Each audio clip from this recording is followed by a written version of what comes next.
good evening. Thank you very much for joining us here for our Mahindra X India Today, powered by Auto Today Drivers of Change event. Happy Women's Day, first of all, to all the beautiful, lovely women and girls out here. Yes, that deserves a big round of applause. Happy Women's Day to all the men too, because I know that behind all of you, there's been one strong woman who's, of course, influenced and made your lives what it is today. There's no better day and better way, I think, to celebrate Women's Day than coming together for this kind of an event, where we celebrate the lakhs and scores of women who ensure that they inspire us, mesmerize us, and motivate us every single day. Now, I'm sure many of you know everyone in your life, one woman at least, who's inspired you deeply. I'm sure many of you can look within this room and find at least one or two stories that inspires you so much. And our intent here is to highlight exactly that. There are countless stories across India, across the world as well, of so many women who dare to dream, who dare to accomplish, that many of us don't know about. And this evening is essentially about them. It's essentially about putting the spotlight on at least a few of these stories, so all of you can know about the sheroes that we'd like to felicitate and celebrate today. Now, the drivers of change is our endeavor essentially to identify and honor all of these trailblazers. So from Mumbai to Moradabad to Naxalbari to Alleppey, we've traveled 10,000 kilometers across the country to identify just a few women that we have handpicked who will be felicitated and celebrated today. Now, Mahindra Rise also and India Today have come together for this collaboration to put the spotlight, and we'll be highlighting at the end of this evening 12 women who we believe must be in the front page of every newspaper. Let's face it, every Women's Day, we've all been a part of and seen these TV shows, read articles about the same women, about the same stories.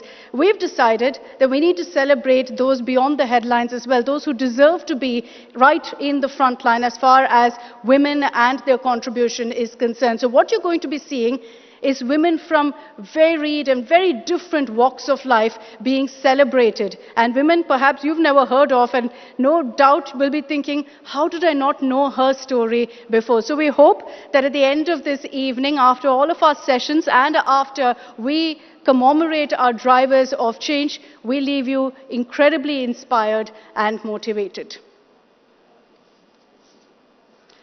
So let's kick this off by getting on stage Yogendra Pratap, editor of Auto Today, and Neha Anand, vice president, head of global brand and marketing communication, Auto Division, Mahindra and Mahindra. Just before we have them up, I'm going to also play out a quick video for you about what the Mahindra motto is all about when it comes to celebrating women.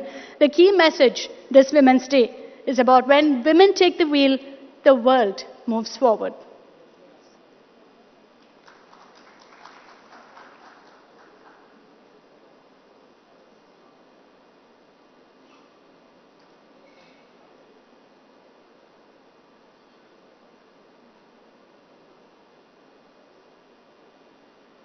Okay, apologies for that, ladies and gentlemen. We played that out for you again.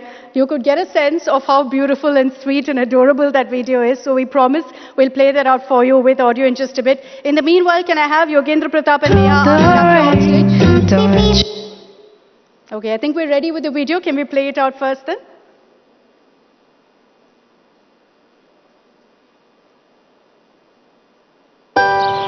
For your dreams to be true, you gotta chase them. The sun's gonna shine even through the rain. Don't let your hopes wash away. And if you wanna have your way, live your wish and fly away.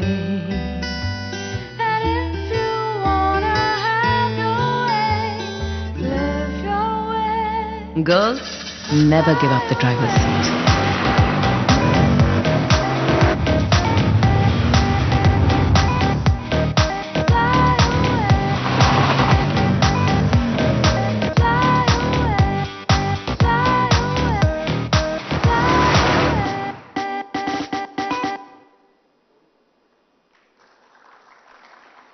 Thank you very much, ladies and gentlemen. There's something about driving big cars that makes women feel empowered. Neha Anand and Yogendra Pratap up here on stage. Please give them a big round of applause.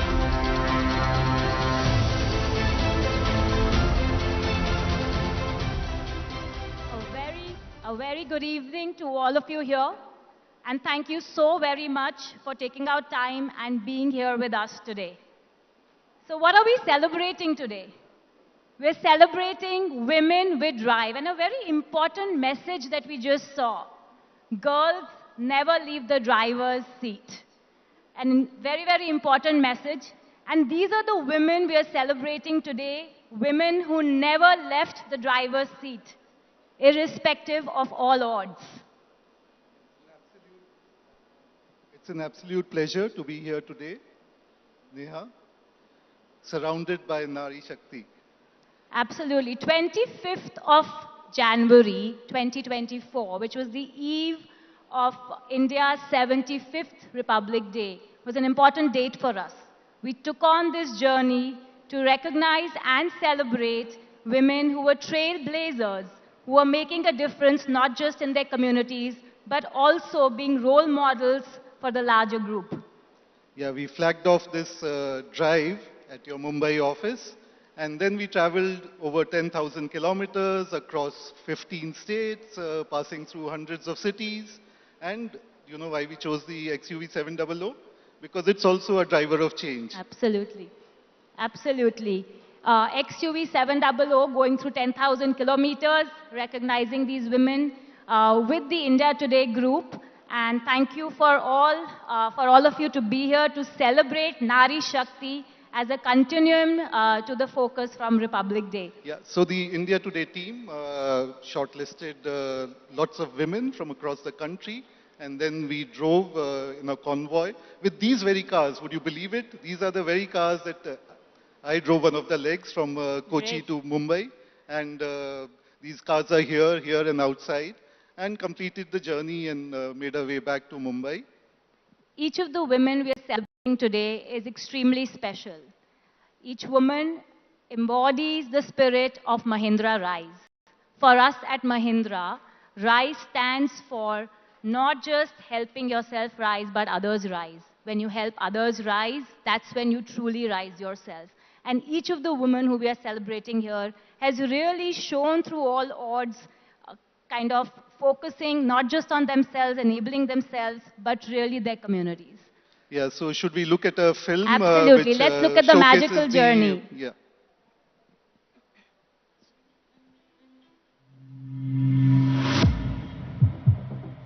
As we commemorate our 75th Republic Day, saluting Nari Shakti, Mahindra Rise and India Today Group express their adulation for women who are fired with the potential to change the world.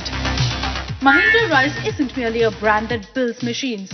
We're committed towards ushering in a transformation by creating a more equal world. As a change enabler, the drivers of change is our endeavor to identify and honor these trailblazers. Acknowledging these extraordinary women, we set out on our exciting journey spanning 10,000 kilometers across the country, delving into the lives of these indomitable women. With the Auto Today team driving a convoy of Mahindra XUV 700, we flagged off this thrilling adventure from Mumbai. From the city of Mumbai, we head towards Ahmedabad, where we meet our first champion, social activist Mittal Patel. After Ahmedabad, we reach Jodhpur, meeting Kriti Bharti, children's rights activist. From rustic Rajasthan, we proceed to Mohali to meet our next hero, Lieutenant Colonel Ravinder Singh Randhawa, the first Veer Nari. Intertwining these amazing narratives with our travel stories, we head to the capital city of Delhi. Here we cross paths with the celebrated Western cellist Saskia Rao Dehas. From Delhi, we take you to the city of Moradabad to meet ASP Anukriti Sharma. Transcending the boundaries, we explore places along with the chronicles of women embracing challenges. From Moradabad, we proceed towards the tea plantations in Naxalbari, meeting Sonia Jabbar, the wildlife conservationist. Further heading to Siliguri, where we meet the heptathlete Swapna Burman. Proceeding further in our quest, we reach Ranchi, meeting Asha Sinha, former DGP of Jharkhand Police. Then to the city of Hyderabad to meet Tejdeep Kaur Menon, DGP, Telangana SPF. The journey from Hyderabad to Alleppey was nothing short of a revelation, as we unravel the story of Tessie Thomas, the Missile Woman of India. As our journey reaches its culmination, we circle back to Mumbai and meet our next torchbearers. Dr. Seema Rao, a Special Force trainer, and Virali Modi, who is a disability rights activist. These women, fired with determination and resilience, are a force to be reckoned with, a testament to the unyielding power of a woman. Join us as we felicitate these fearless women with an exultant approbation and prove beautiful is as beautiful does.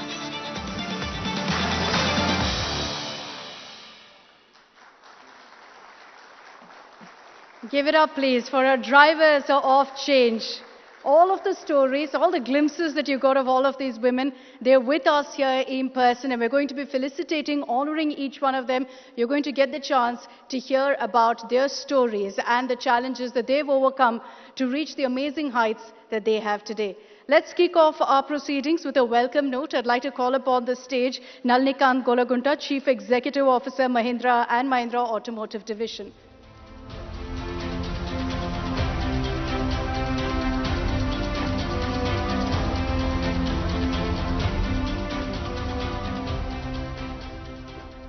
Good evening and welcome to this wonderful evening here.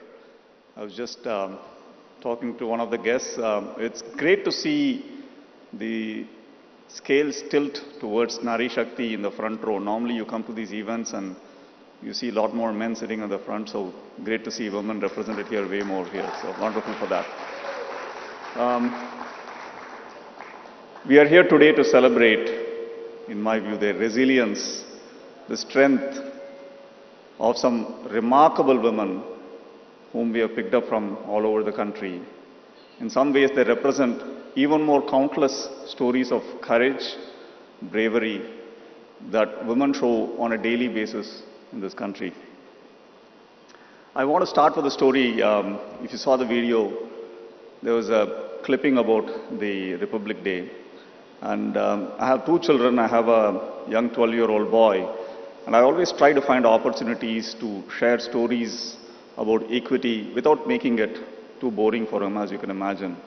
And one opportunity I've had is the Republic Day Parade. And over the last few years, I sit with him and go through the Republic Day Parade. And as you know, it's a complete different scene today on these Republic Day Parades. How women are represented, you see a lot more visibility of women in those events. And we did the same thing this year. We were sitting, we were watching, and me being the dad, kind of giving him a little bit of a lecture on women in armed forces and how they're serving, not only in support role, but in combat roles. And at some point, he kind of turned around, didn't say much, but the look on his face was, Dad, I get it. I don't see why it's a big deal. And I was thinking about it. The thing is, for people in my generation, it is actually a big deal. It's a real big deal to see women in such numbers being represented in an area where we have had serious glass barriers, the armed forces across the world to that extent. And it is a big deal to millions and billions of women even today across the world. They are trying to break glass barriers. They're trying to cut across stereotypes.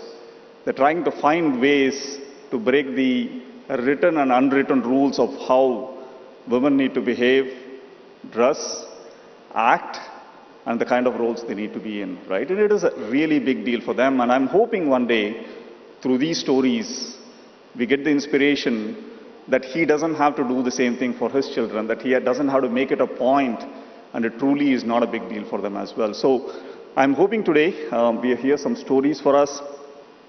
We should draw inspiration from these stories of courage, determination. I've gone through these cases as we sat and looked at the entries. Each and every one of them are unbelievable stories of inspiration, and I'm hoping it ignites the fire within us to help support more such women across all walks of life, so that each and every one of them can fully realize their potential, and we can all build a more equal world, right? And as Mahindra, as a group, we are totally committed to rise to build a more equal world. And as Neha was saying as well, we believe that if we can help other people rise, only then we will rise as well. So again, welcome to this event. And I'm hoping and looking forward to this wonderful set of interactions and panel discussions which the India group has put together again. Welcome. Thank you.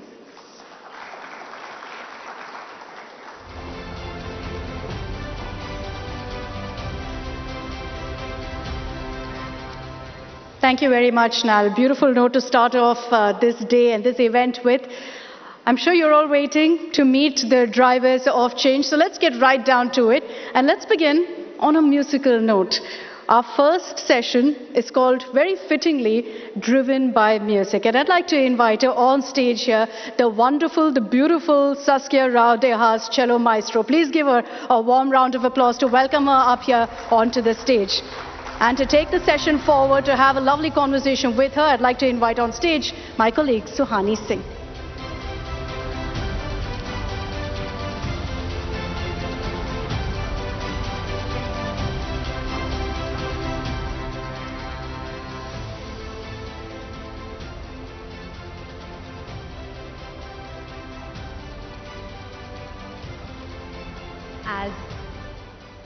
As ma'am gets seated and set it up, I'll just quickly give an introduction to Maestro Saskia Rao Dehas. She is a world-renowned cellist, a composer, a cultural entrepreneur, and an educationalist from the Netherlands. She's made a significant impact on the world of Hindustani classical music. Yes, you don't mostly hear cello in Hindustani classical music, but here she is. She trained as a Western cellist, and her life took a different direction when she came across Indian classical music in 1993. Her gurus include Guru Haru Prasad Chaurasia ji. But most significantly, why we are celebrating Saskia is because she leads an initiative called Sangeet for All, which is the first Indian music curriculum with a carefully researched pedagogy, methodology, and resources that provides young children in our schools with a solid foundation in music. Please welcome Saskia Rao Dehas. So, ma'am, I'll begin with an interesting perspective. You are born and brought up in Netherlands. A Dutch woman comes to India in the early 90s with an instrument which people have rarely seen in Hindustani classical music. And she's like, oh, this can fit into Hindustani classical music. Plus, you're an outsider. You're trying to be an innovator. What was that journey like to break into this, in this rather stern, patriarchal, rule-driven world? My first teacher in Hindustani music was a beautiful lady, Dr. Sumati Mutadkar. And I think she showed me how to be strong within this musical tradition. And where in tradition there is a lot of space for innovation, as long as you learn the rules. About my journey to get here, to be honest, music is not a profession that you choose, I always say. It chooses you. I didn't set out to become a professional Indian cello performer. I was already a cellist, and I wanted to understand more of Indian classical music. So I got a beautiful scholarship to come here, and yeah, never went back. Met my husband, who is here as well, Pandit Shubhendra Rao, and together we've been performing. I've been performing as a soloist, but yeah, it is a beautiful journey. A journey in music never ends. You know, it's each day is a journey into creativity, into understanding of your music, of your art form, and to go a little deeper in that. And in this process of this journey, usually when you hear the cello, you usually have the instrumentalist standing, or on some cases... That's the double bass. And on some cases sitting on a chair. Yes. But here you are, seated in an Indian style with a cello. So you ended up actually having to adapt the instrument. It's called the Indian cello. Please tell us a little bit about that. Well, my very first lesson in Indian music, my guru was sitting on the floor and I was seated on a chair. And clearly that's not the right equation to learn. In all humility, one needs to surrender to the process of learning in any form of music. And it's beautifully formulated and lived in India, definitely. So I made sure the very next class, with my big cello at that time, to sit on the floor. The stands, we see the stands here, yeah.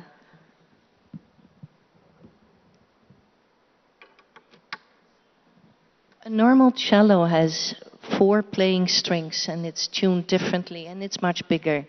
This is very small. It has 5 playing strings and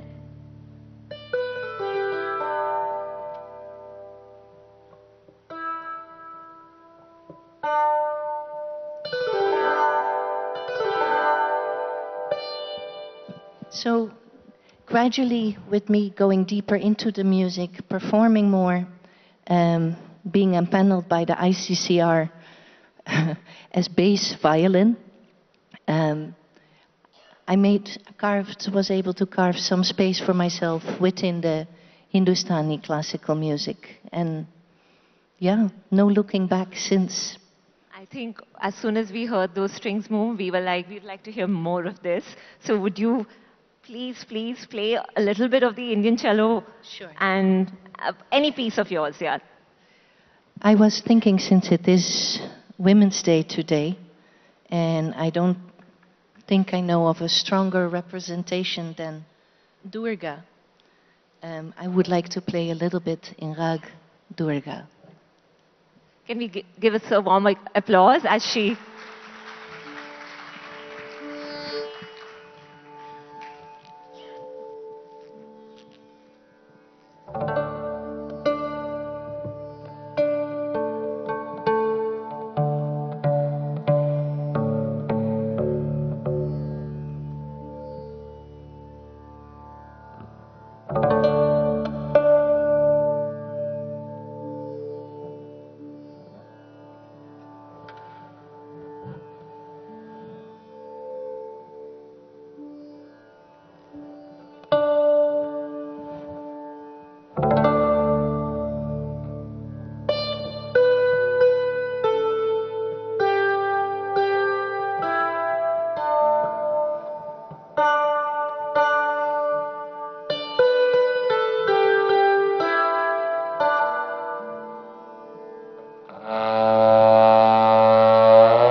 a moment, we were transfixed like we were in a darbar and we were witnessing truly a classical evening, which brings me to Sangeet for All.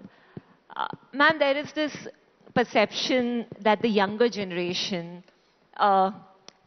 Indian classical music is not meant for them. They feel it's a little too intimidating. They feel it's not cool. They perhaps don't connect with it with so many other music and sounds. We know the young generation nowadays is more into BTS and Taylor Swift. So here comes... That is absolutely fine. But we're talking about teenagers. What about the young children? If we put Taylor Swift and all that for them, that's a little damaging. So the young children are listening a lot to music that is not meant for their age group. And look, we have a son who is now a pianist in the US, 19-year-old. We didn't sit him down to learn how to talk and walk. So we also initially didn't sit him down to learn how to become musical. It's all about a playful immersion, how we learn and understand music. So that environment we need to create in schools. Now what is happening in schools, mostly it's not music education, it's music entertainment. And we need to see the educational values that music can serve. And it's so well documented. I've written myself a lot about it. We can see a bit more in the national education policies now about music education and the importance of it. But the fact or the statement, young children don't like classical music, is actually not true. Sometimes we put classical arts and music on such a high pedestal that who can reach it? Tie your hair to the ceiling and practice for hours. That scares a 5-year-old. Whereas if you just play beautiful music, let them interact with it, let them at their level.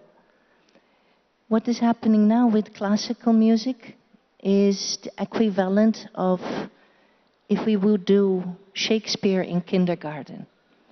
They don't need to read Macbeth when they're 5-year-old, right? They also do not need to sing Raag Darbari. They can listen to it.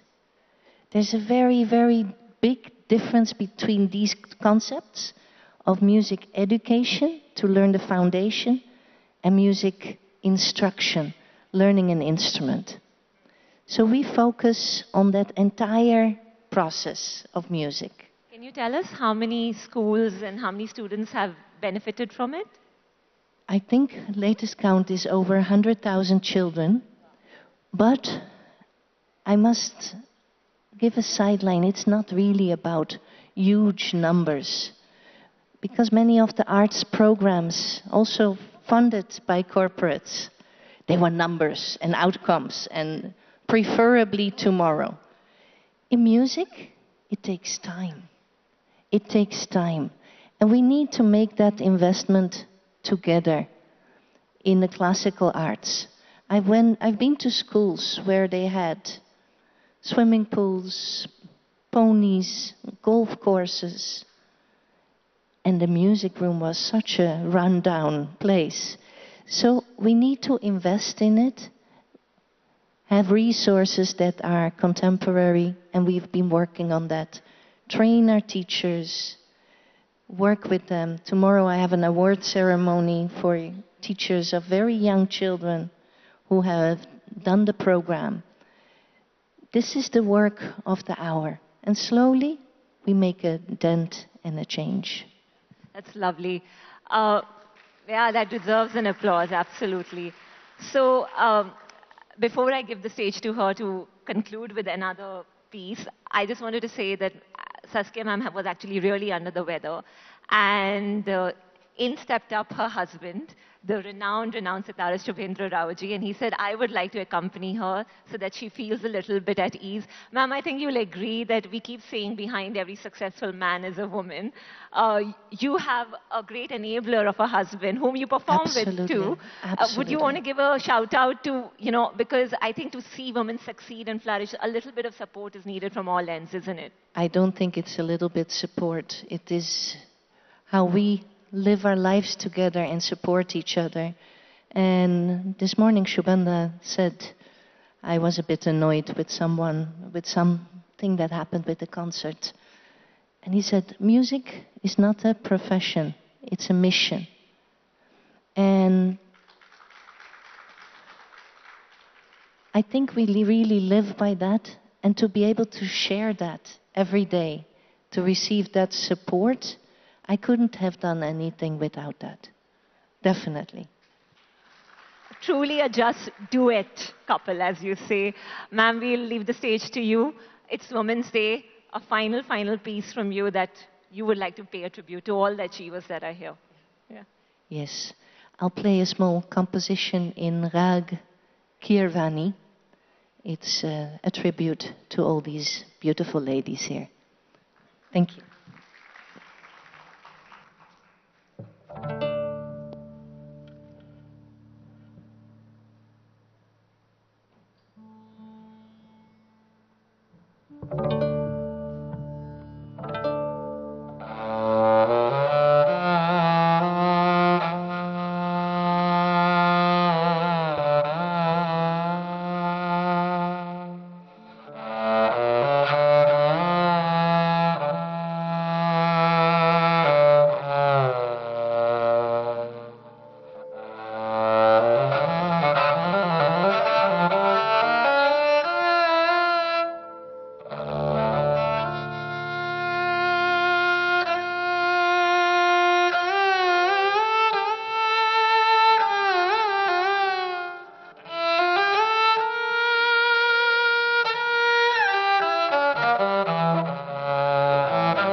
Give it up, please, for Saskia Rao. Thank you so very much for joining us here at the event and then kindly playing so many beautiful and wonderful compositions for us. We couldn't have kicked off this event on a better note. Thank you very much, ma'am, for joining us here.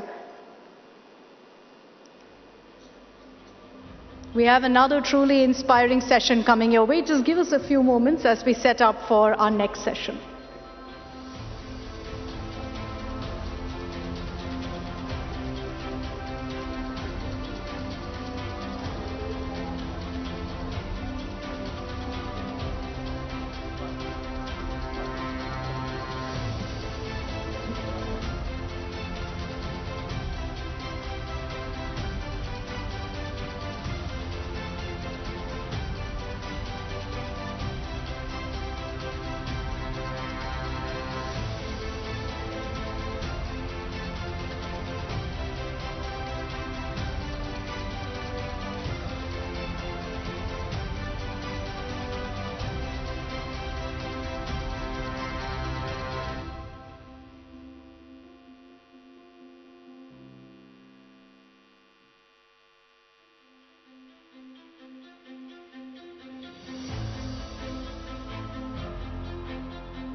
is from a sector where we've seen leaps and bounds in women empowerment. And that was also something that was clearly visible in our Republic Day parade as well.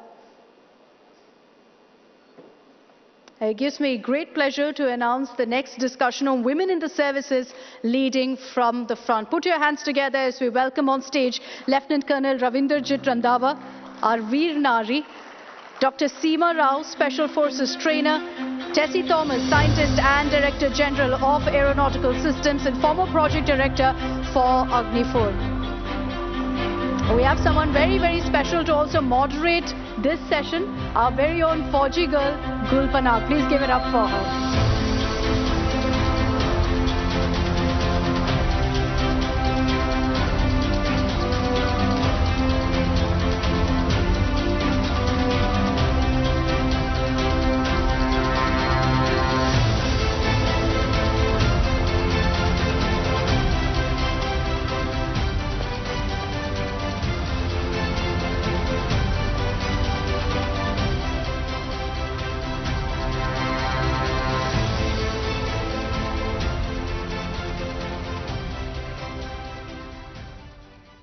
Good evening, ladies and gentlemen.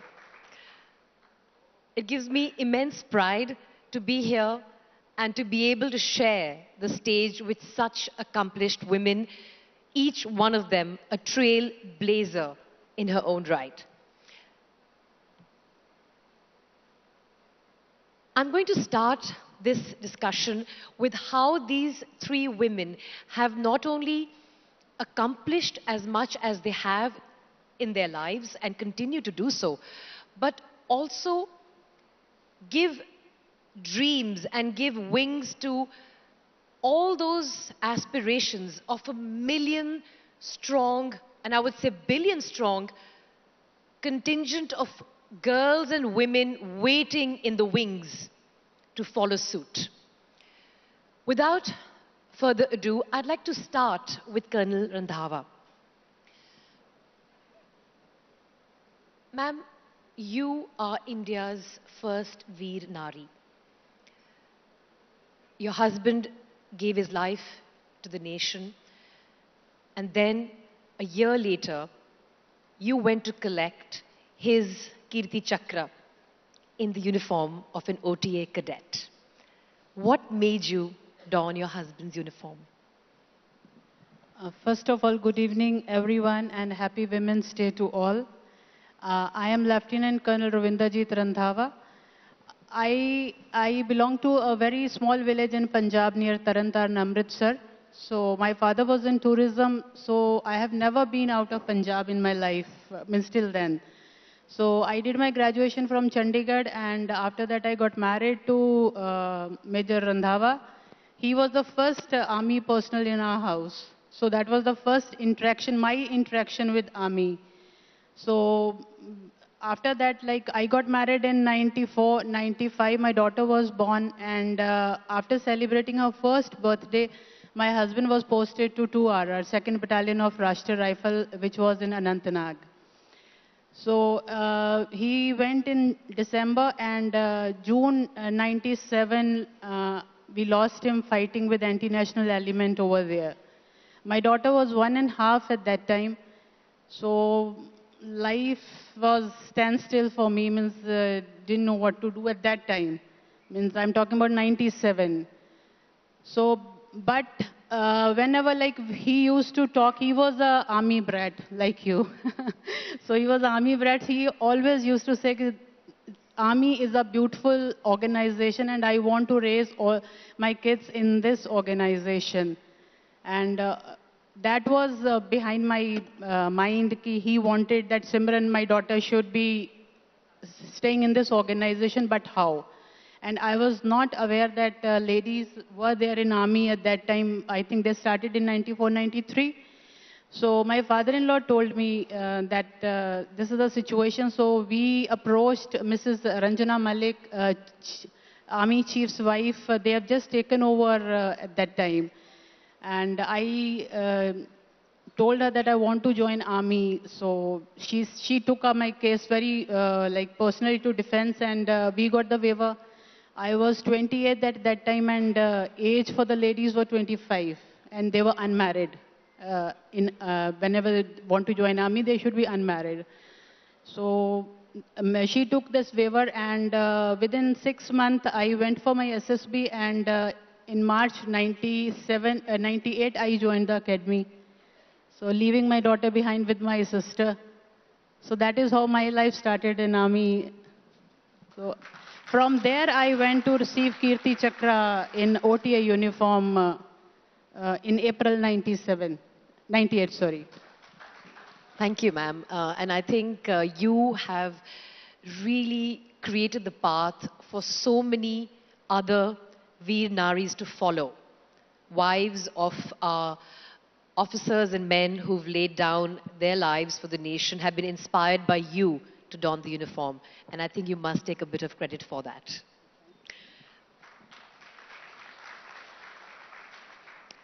Dr. Seema Rao, commando. Can I call you a commando? Because you train commando, so technically you're a super commando.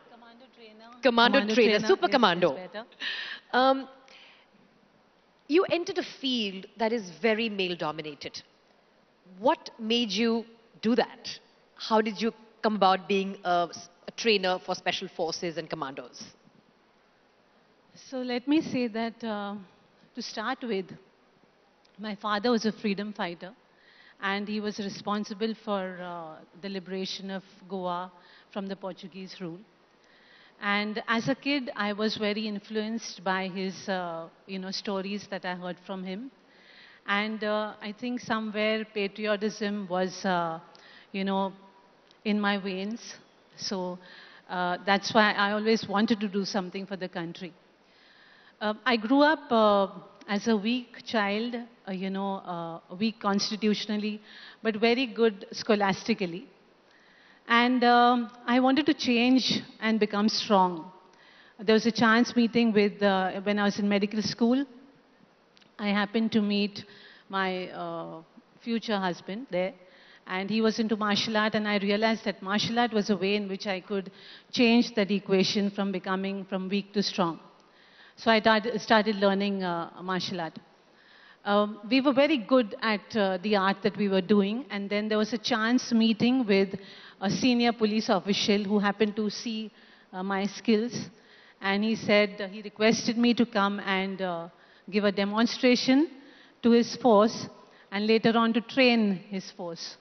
So I've always trained men, and it has been challenging, but my journey has been a long one, 25-year-long journey with, in the camouflaged arena among men, standing shoulder to shoulder with them. But I think it's possible for every woman to rise and to reach her ideals, to reach her goals, no matter what. As a kid, I also was very, I read a lot of commando comics. I think that also influences you. So I read about commando comics and the commandos and the thrill behind the life of commandos. And I think that was also somewhere embedded in my subconscious mind. So I think all this is what led me to enter into that arena and, end up training commandos. Wow. Ms. Thomas, you are known as the Missile Woman. How do you like that title?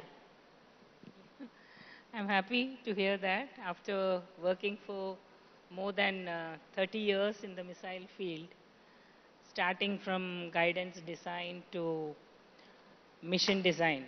I like how a system can be configured, configuration design. Once you grow up as a missile scientist and system engineer, it gives, when somebody appreciates and calls you as missile woman. Well, considering the missile man is the one and only Dr. APJ Abdul Kalam, you're an august company as Missile Woman. Yeah. My question to you is, how do you balance it all? I mean, we've heard lots of women talk about it's simply not possible. You're a very, very accomplished individual. You are a homemaker as well. You run a family. How do you hold it all together? How do you accomplish it all? I think when the responsibility comes on your shoulder, like as a career, I have nothing to say once we start on the work. For a technology first of its kind, there is no scope of knowledge within the country. Then we had to learn it out, and it's a team of all of us together learning, and we have taken up the challenge. Like we had very visionary leaders like Dr. APJ Abdul Kalam, who was my director when I joined as a junior scientist, which gives us the motivation that we have to do something for the country's defense, and we need to make these class of systems. So there I took up the part of career and my role as scientist. Coming to home front, yes, of course we have to start the day slightly early, and we all in management, we say the planning part. So we had to get up slightly early, and as a individual, I was always passionate to cook or do whatever for the family. So there wasn't any hesitation from me. So the day starts very early and then ends very late till I complete my job as a day. So every day goes like that. That's the way I take it. The secret is rising early. Yes. I'm going to make a note of that. Coming back to you, Colonel Randhawa, clearing the exam for the academy in the best of times is a huge challenge. You wrote the exam and then subsequently went on to clear the SSB in what was clearly a very, very difficult time in your life. And then you joined the OTA as a 28-year-old when the cutoff is 25.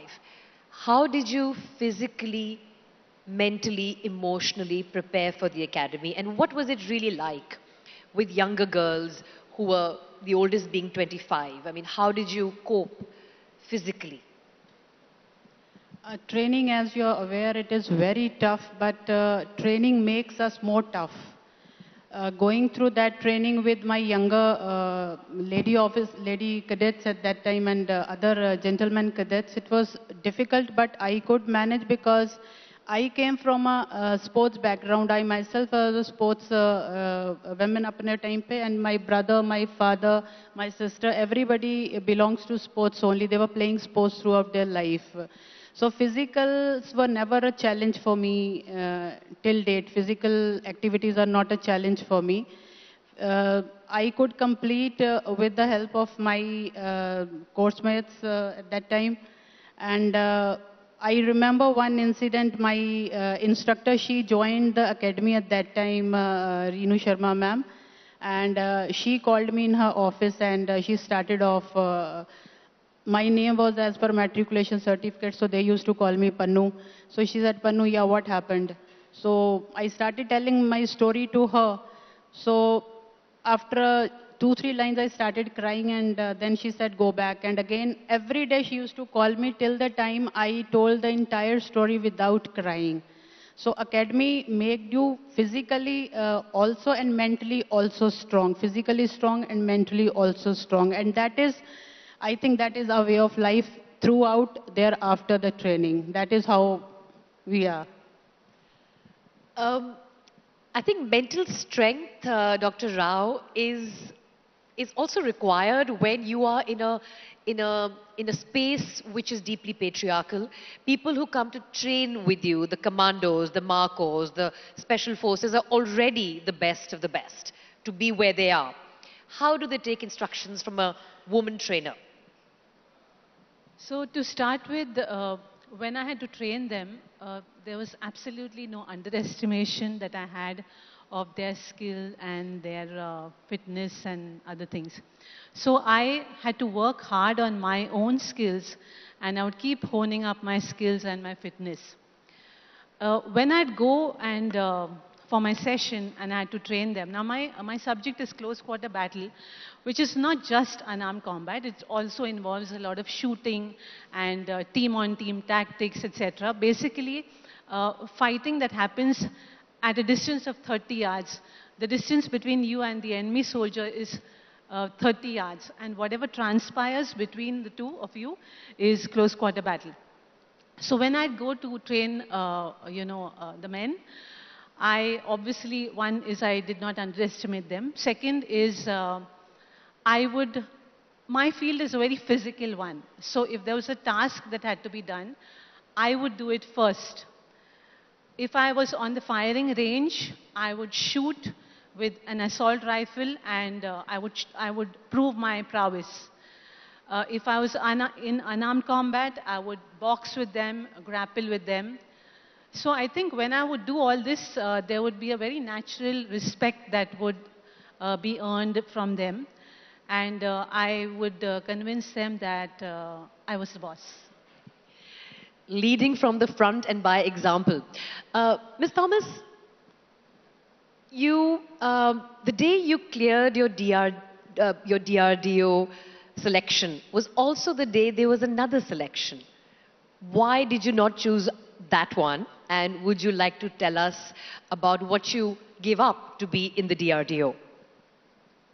Yeah, those days for joining for MTech, IITs used to give 1,000 rupees as a scholarship and DRDO offered 1,200. So when you are a new graduate, you don't know the difference of. So it's always rated, plus missile technology or the science part of it was always, I had the passion to learn more about mathematics, science. So this gave me an insight, yes, let me attempt this course. And went for the missile technology course, which I learned about missile propulsion, control, missile navigation, missile aerodynamics. So that part. Even if the motivation was 200 additional rupees. Even if the motivation was those 200 additional rupees in the scholarship. I will not say that way, but it gave me a feeling. Means that was the base at which that time rated the course. So definitely it's one step, and the job assured. That's another part, that after this, doing this DRDO sponsored MTech course, we will be getting a job. It's clearly DRDO's gain. I'm going to come around for our last set of questions now. Colonel Randhawa, your daughter was a little over 2 when you were commissioned.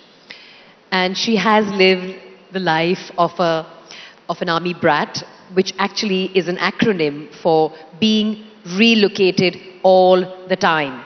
So we're not naughty people, we are also naughty, but we are also brats because we are being relocated all the time. So since Simran is also an army brat, she has had the opportunity to live the life her father envisioned for her, and one that you ensured through the very difficult decision you took. Is she likely to follow in your footsteps? She really wants to join army. At present, she is working in Canada, and as she lost her father, she doesn't remember anything. Just to this thing, she wrote this book, Cost of War. What the families pay the cost of war after they lose their loved one. So if you permit me, can I read the poem where she had written over there? Yes, please, you must. The poem name is Final Goodbye. There was once you, there was once me. If only life wasn't so cruel, we could just be. With the time fleeting, let me bid you adieu. My last breath is for our nation, but my heart is for you. But my darling, I was born to be a soldier, and now I am dying as one.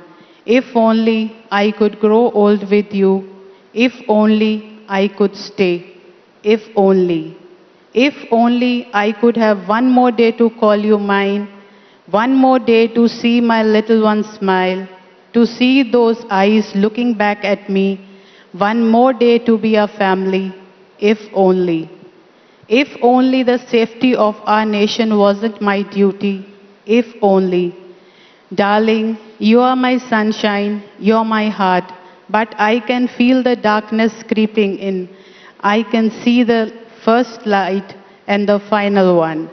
With these last words, let it be heard. For as long as there is you, there is me. For as long as there is war, there is Shaheed. So she also wants to join army, like. I think that's very brave and very profound. And I think no one talks enough about the cost of war and the toll it takes on the families of the fallen. And I think I must congratulate Simran for having written this book. And I hope you'll give me a copy.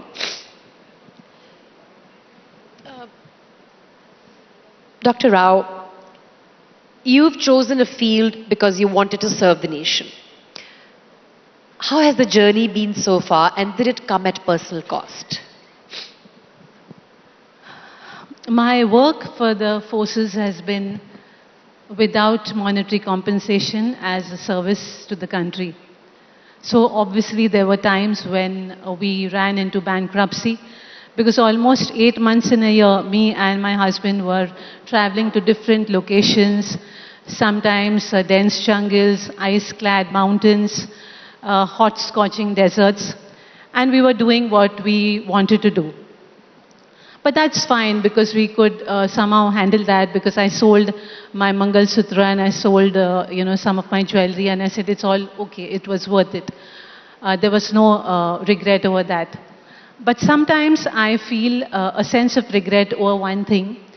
So I'm going to talk about that incident. I was at a training location, and I was in a wrestling session, wrestling unarmed combat session with my trainees. And the session was about to end. It's usually a 45-minute session, so it was about to end, when suddenly one of the soldiers, who was not part of the course, he came running up to me and whispered in my ear. He told me that my father was no more. Now, I had been very inspired by my father because of him being a freedom fighter, and he always told me that the work I was doing for the country was very good, of a very high stature. So when I heard the news, it was obvious that I was very moved. But then I had to take charge of my emotions and not allow it to come in the way. So I continued the session, and I was about to end when one of the trainees wanted to, just grapple a little bit. So I wrestled. Grappling is wrestling. So I wrestled with him. And we were going on for some time, and suddenly he lifted me up over his shoulder and he threw me down on the ground. So I went like this. And maybe I had lost my focus, so I landed straight on my head.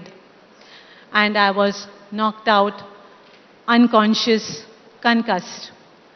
And when I woke up, I saw myself in a hospital. And at that time, we had moved into a new residence, so some of the doctors there were colleagues of my husband. So they came and they spoke to me and they said, Seema, you moved to a new place. Can you just tell us the address? We want to come and visit you all. So I said, yeah, and I took the pen, and I just couldn't remember anything. I had amnesia. I had lost my memory. And let me tell you, you see it in the movies, but it's a terrible feeling, because it's like a loss of your self-identity. And that's exactly what I felt. I wondered where I lived. Everything was just deleted. And that's, meanwhile, friends and close relatives would keep saying, enough, you're doing a lot of dangerous stuff. It's time to stop. But I would look at the white ceiling of the hospital, the ceiling, and I would wonder, is it time for me to step down? Is it time for me to give up all this? But somewhere in my mind, I didn't want to grow up old, become 80 years old, and look at my reflection in the mirror, and the reflection telling me, you were scared, so you gave up. And I think that's the feeling that I didn't want to face. So I said, I'm not giving up. I'm going to continue what I'm doing, but I'm going to be bold, and I'm going to add a little bit of caution along with that. So I started becoming careful, but also bold. And I think I call this cautious boldness. It's a word coined up by me, which means that anything anyone wants to do, you have to move ahead with boldness, but you have to add a little bit of caution when you move ahead. So it's not like getting afraid and not moving at all. It's not like being reckless and moving ahead, but it's like moving ahead with a little bit of caution always there to make you aware that you may just slip and fall and, you know. So that's because when I woke up in the hospital, I could not even mourn my dad's death. And that's one place where I really feel that, I feel at a loss. But there's a lesson in there, cautious boldness. And, you know, these three incredible women that I have the privilege of sharing the stage with are incredible trailblazers, and they are the stuff that young girls dream of. And as I close this session, my last question is an uplifting one, I hope. Ms. Thomas, did you see a trailblazer that spurred you to take the path you took? Was there someone you saw who inspired you, as someone no doubt sees you and is inspired by you and by Dr. Rao and of course by Colonel Randhawa? Was there somebody that you saw that inspired you when you were a little girl? Yeah, for me, it was role model was Dr. APJ Abdul Kalam. He was always with us, with the junior scientist to the senior most. He's there all through the day in our technical activities. He always calls for the review meetings. You all go and have dinner and come back at 9 o'clock. 9 p.m. He starts the review. So that's the way he used to inspire us. And the next day morning when we are in the office, he is also there. So this type of a scientific culture that he has made all of us to work for a cause. So that I can't forget. And he gave the opportunity for all junior, irrespective of the hierarchy. He gave us the opportunity to learn. The knowledge sharing, because we were all working for systems where the technology, first of its kind, first time development, and development phase itself takes almost 4 to 5 years. There is no resources. The raw materials not available within the country. So it was a massive effort, and there was no manufacturing ecosystem, no defense industries. So it was really a period where I'm talking about 1980s. So a period where we had to establish our own technology, work for the system with lot of challenges. So he taught us to take, look at challenges as the opportunity to prove the technology within the country, develop, design, and test it. That's the way we took it, and he is a person, a true inspirer, motivator, and a true taskmaster. So very silently he will tell, tomorrow we'll see True the role result. model, true role model. Thank you. For me, I think it was my husband. I like to call him my life partner more than husband. He has been very supportive with me in everything that I've done. There used to be times when I would be frustrated at not being able to achieve something. And there were times when I mentioned the injuries that I had, which were near fatal. And at that time, he would always tell me that, look, it's time for you to stand up and fight. It's not time to, just crumble down, to fall and say that this is the end of things. So I always believe that in a relationship, I'm going to talk about that, between two people who lead their life together, it has to be a win-win situation for both. While you support him, he supports you, and both of you reach your maximum potential in life. And this kind of relationship is the ideal relationship. In Zen, if I were to talk about Zen and compare with that, it's like you and me are sitting together. We're not drinking from the same cup of tea, but you're drinking from your cup of tea, I'm drinking from my cup of tea, and we're enjoying the company of each other. That's fantastic. I think that's what ma'am also said right after her performance about her wonderful relationship with her husband. And I think that's the same thought echoed by you. Thank you so very much, Ms. Thomas, Dr. Rao, and Colonel Randhawa. Thank you very much. Thank you. Please, a big round of applause for Gul and for all of our panelists here. for joining us for this particular session. What a roller coaster of emotions, ladies and gentlemen. From pride to inspiration to also feeling extremely touched and moved by their stories. Thank you very much for joining us here on the stage.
Ladies and gentlemen, before we move on to the next session, we have a very special moment here where we're going to start now honoring our many achievers, our Sheroes.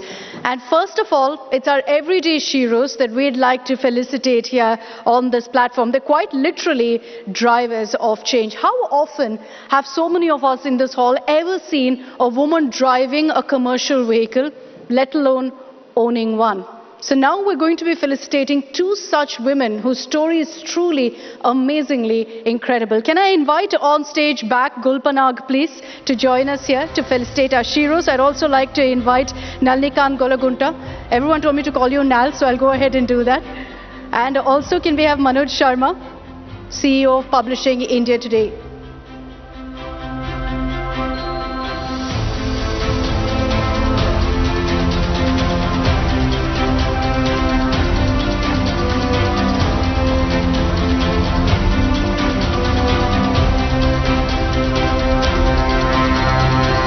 First everyday Shero is Shraddha Dhawan of Nighoj village. Just a brief film where we'll tell you what she does, and we'll have her here when we honor her.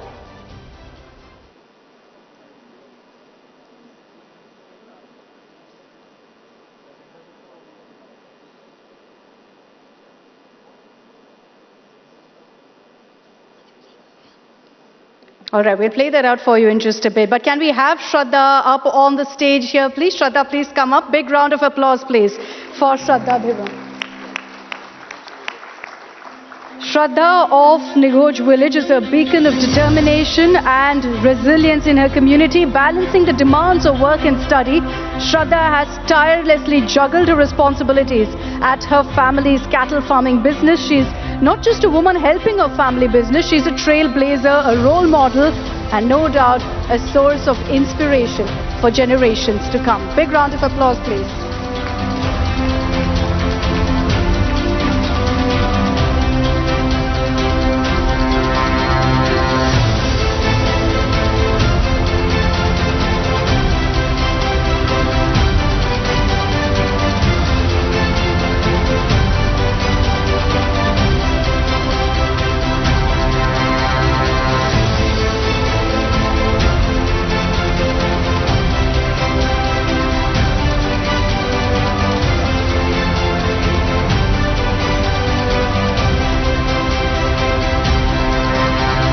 Give her a warm round of applause. Thank you so much, Shraddha, for all that you do to inspire us on a daily basis.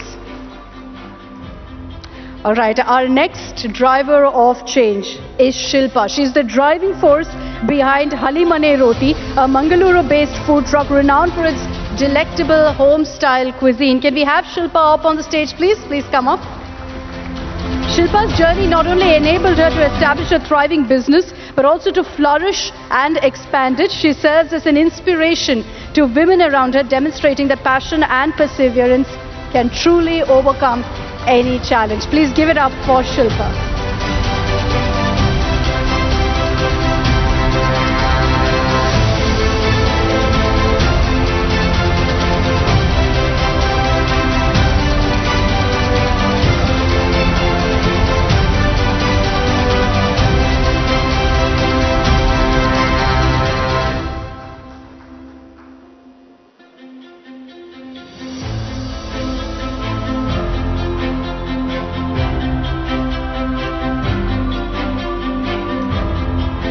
Thank you very much, ma'am, for all that you've done to inspire us. I'd like to thank all of you. Thank you for joining us here on the stage. Less than 1% of female commercial vehicle drivers are currently there in India. So let's hope that with this kind of acknowledgement, we also boost those numbers.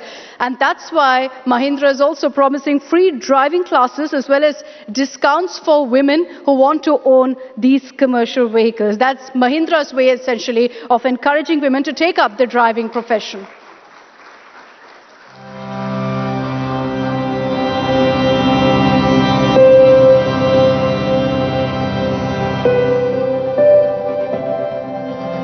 अक्सर लगता है ये कैसी कर लेती है।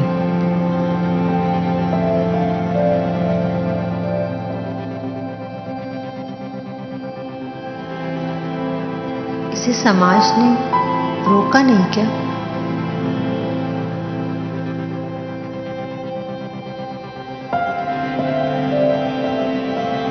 इसे डर नहीं लगता क्या?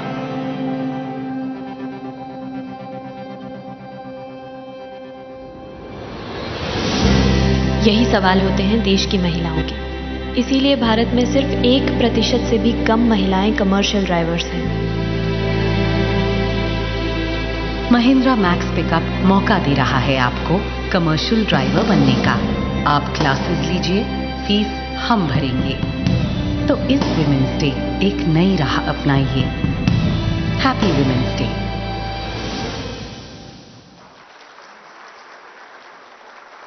A lovely message, and no doubt an initiative that will also go very, very far in encouraging more women to drive commercial vehicles and to own them. Give us a few moments. We'll now prep for our next session on drivers of change.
Our next session is very fittingly called Breaking the Glass Ceiling. And I'd like to invite on stage R.M. Vishaka, MD and CEO, India First Life Insurance Company Limited.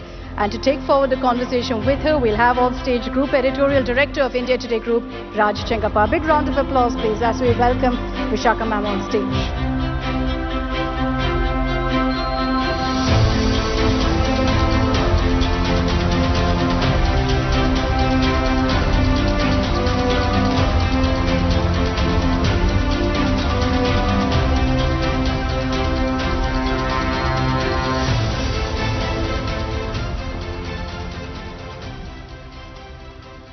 Good evening, everyone, and delighted to have R.M. Vishaka here with us, who's MD and CEO of India First Life.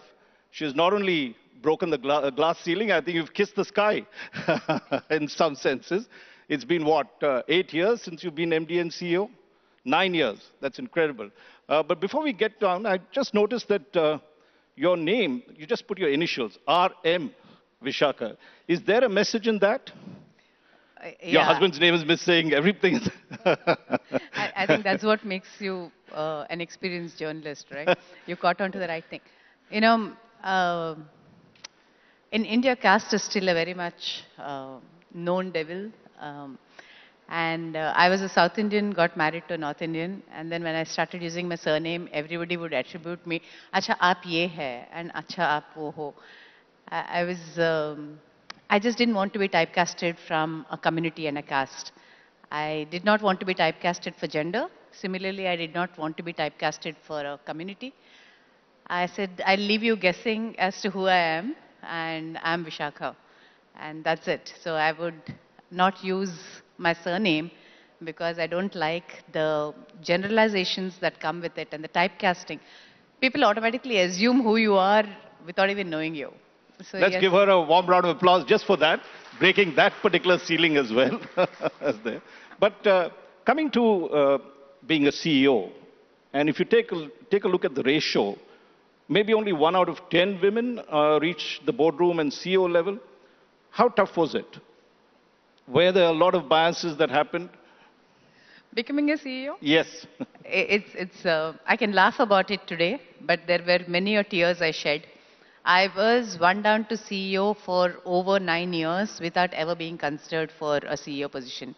Even this CEO position, when it came up, there was a long list. I made it to the long list because one of my friends called me and said, listen, why don't you call the consultant? And from the long list of 20, I never made it to the short list of 5. Luckily for me, Legal and General, which was our partner, had a policy that you need at least 1 woman candidate in the reckoning. So I got moved to the 5. Then from 5 to 3 to 1 was, you know, what I keep saying. You give a woman an opportunity, she will prove that she can do it. You know, but give her that opportunity. So that's the story of how I got it. But yes, I wasn't even considered. I was passed over so many times just because, I did not get a position as head of sales, and much later because I knew someone who knew someone, I said, I really want to know why I was not selected, because it can be very humiliating and it can lead to a lot of loss of confidence when you don't get jobs that you ask for. Then the response came back to me and said, no, Vishakha, when they looked at you, they said, if all of you are familiar with Hindi, they said, ye aurat hai, ये गाली गलौच नहीं दे सकती है, ये sales क्या करवाएगी? So basically dismissing me of not being able to be aggressive or assertive just because I will not abuse or I cannot abuse. I don't even know where the logic is in that because Touchwood, we've run a very successful company. We moved from whatever. But yeah, there are a lot of prejudices. Which you see like this. And what kept you going? What was it that said, okay, there's a lot of these things that's happening. How do I stay the course? Because a lot of other women would like to learn from what your example is. So basically there are 2 things. One is my father was, a hardcore never say die person. I grew up with work is worship as an adage. My mother was very clear that there's no way that I cannot work. It was you have to be financially independent, you have to do your best, you do whatever you can do, and then let it go. You know, if you get it, you get it, you don't get it, you don't get it, you sit and cry if you don't get it, which is fine, but get up and go back. I think resilience, people think about resilience as something that you're born with, but resilience is really an attitude that you develop. Mm-hmm. And I think that's what I grew up developing, resilience. Get up, go back. You just get up and go back. You have so many management books today which can articulate what I'm saying much better. But I can articulate it from a feeling of saying that you have only your conscience to answer to. And as long as you are answering to your conscience that you have done your best, it's okay. You win some, you lose some, you carry on. Well, coming to something that every woman faces, and I'm sure you did at some point, which was this, what we call work-life balance in some senses, okay? Work family, work this. Was your husband supportive? Were your children supportive? How did you, where were you drawing your strength from? I don't know how this is going to resonate with people, but honestly, it's not about anybody else being supportive. Right. It is, are you comfortable in your own skin about how good a wife you've been, or how good a daughter-in-law you've been, or how good a mother have you been? And are you meeting your own standards as a professional, as what you owe to the organization and what you owe to the kids? Having said which, there are some very endearing moments in my life which gave me the support I needed. I will always quote this to my son. There was a day when my in-laws had come over, so he had aloo parathas for lunch, and when I went back home in the evening, he was telling me about the garam parathas he had, and all of us mothers brought up with the sole intention that we have to feed hot food to our children, right? I don't know where we get this from, but we all believe that until we feed our children hot meals, we haven't done our duty. But anyway, so there was that twinge in me, and I said, and I was sitting down and helping him with an economics project on the impact of the bullion. Okay, that's what we were doing. And I was feeling a regret about not having made parathas for him. So he turns around and he says, Mom, Amma feeds my stomach. You feed my brain. Wow. Wow. I think those are things that kept you going, for sure. Right. Even if, but the more battles, very honestly, Raj, the battles have to be fought within yourself, within your own conditioning, within your own upbringing, your own value system. You were not there when the child fell and hurt himself. Are you going to blame yourself? And I think that's the own internal battles that you fight. So how did you work that battle out? In your mind, how did you come to this phase? What was it that, the philosophy behind that approach? So initially it was very easy because coming from a middle class family, the money was important. Having double income family was definitely a better lifestyle than a single income. So the initial 5-10 years was easy because we needed the money. So there was no question of it. And after that, I think it was, it's a very philosophical attitude, okay? And this is something that I got from my dad. My dad would say, everybody cannot do everything. Some people can do something. So whatever you have been given, if you do not utilize it fully, then you are doing nature an injustice. So if you have been given talents to be a professional and a mother and a wife, you should play all the roles. When you don't do everything and you don't stretch yourself till you find your limit, then you are actually doing a disservice to everything that's been given to you. So I think it was that constant urge to say, what is that limit? If any of you have ever fine-tuned a string instrument, and we've got a brilliant player sitting here who can probably experiential learning, but when you string an instrument and you keep fine-tuning it, I used to play the veena, so there is a limit where you can't go beyond this. Right. And you have just that right tautness to play the perfect music. And each of us are like that. We need to find what is our perfect tautness, and so that we can play our best music. Which I think, yes, very well put, very beautifully put.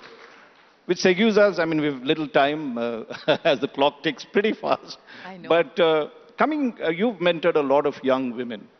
What would your advice be, particularly if they're in their 30s or so and they're aspiring to reach the top? And of course, that's the time there's a certain conflict that arises. They're getting married, and you even have employers not taking you on at that particular age. What is your experience of that, and what is your advice to younger women?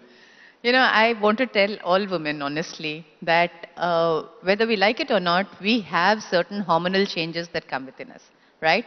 When you are in your late 20s, early 30s, that's how nature has made us. That's why the world continues because of women. So there will be that nurturing instincts that kick in. And those nurturing instincts can be overwhelming, and they let you forget all about careers, they let you forget all about your training, and just want to make you have a baby, honestly, because that's how powerful nature is. I think it's very critical for women to remember that, like everything in life, those hormonal changes too will pass. This too will pass, and then 5 years later, when you don't have those raging, nurturing instincts, you're going to sit back and regret decisions that you made in those high hormone period. And I think I would like to tell people to understand that don't make decisions of a lifetime, which is regarding your career, which is regarding your profession, in those temporary periods of natural changes or cycles within your body. And I personally, that's one of the things that I want to set out on, saying just hand-holding women from their 30s to their late 30s, get over that period and stay the course, because that can be the worst period. You leave a 6-month-old baby, 7-month-old baby at home, you have instincts, you have bodily changes, you have fluids coming in from everywhere, and you have to be able to overcome all of that and focus on your work. But those 2, 3 years, 4 years, if women can stay the course, okay, and then the corporate India will gain so much. And I believe we are caught in this vicious cycle today of not having enough women at the leadership, so not being able to make women-friendly policies, Right. therefore not being able to get women on board, and therefore again not having enough women in the leadership. We don't have a pipeline, because most people in the pipeline fall out when they have these nurturing instincts that come up. It's very hard. I tell my male colleagues, if you think of all the challenges you have, all of that is what the woman has, plus something that nature gives her, plus something society gives her, plus something her own upbringing gives her. So keep all of that factor and have empathy only on that basis. I think I'll tell women, please realize that you have cycles and don't make decisions for a lifetime on the basis of temporary cycles. And last 8 seconds, but we'll extend it to 30 seconds. If you pushed your life back, for some, you had this thing, you could go back in time and become young all over again. You're not very old, sorry. I am. But if you had to do that, what would be the 3 or 4 things you'd say, I will do this now? And this is, of course, advice for the young women, that is. Anything different? Oh, interesting. I never did really think of it like that, because I work on the principle that at the point of time when you make a decision, you make the best decision possible based on the information available to you at that time. Okay? None of us want to be failures. None of us want to make wrong decisions. None of us want to do things that are going to harm us. Okay? So whatever wisdom you had at that point of time, you would make decisions on that basis. But if I had to use wisdom that I have today and apply it in hindsight, I think I would have more self-esteem. I would not be as defensive or offensive that I used to be. I would range between resisting a feedback or and which was offensive, or accepting a feedback and saying, oh, I'm useless. Just that self-esteem to know what are the things I'm really good at and what are my areas of improvement, and to accept and say, fine, I understand these are my areas of improvement, but you know what? These are all the areas I'm really good at. That's self-esteem. And I think that's such a rare commodity, because we never taught to appreciate ourselves holistically, accepting the good and accepting the flaws. So I would, I think, have far more self-esteem if I went back in time than I do now. And thank you for asking that question. And thank you very much for sharing your inner thoughts, insights. Ladies and gentlemen, let's give Vishaka a very, very warm round of applause for this. Thank you. Thank you very much, ma'am. And that was hugely insightful for so many young women out there. So many takeaways. Can I just request Raj to also hand over a token of our appreciation to Vishaka ma'am? A big round of applause, please. Thank you very much for taking the time out and joining us here.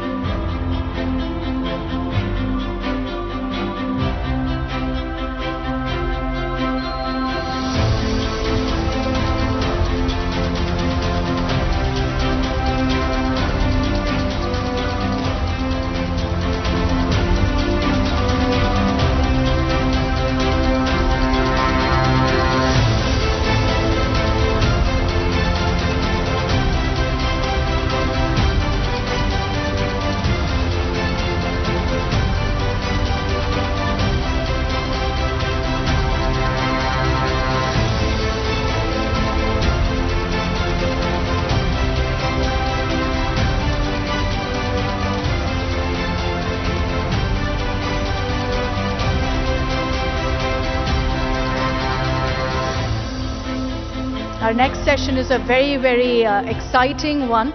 And just give us a moment. We're just waiting for her to join us here in the hall, and then we'll go ahead and kick off the next session.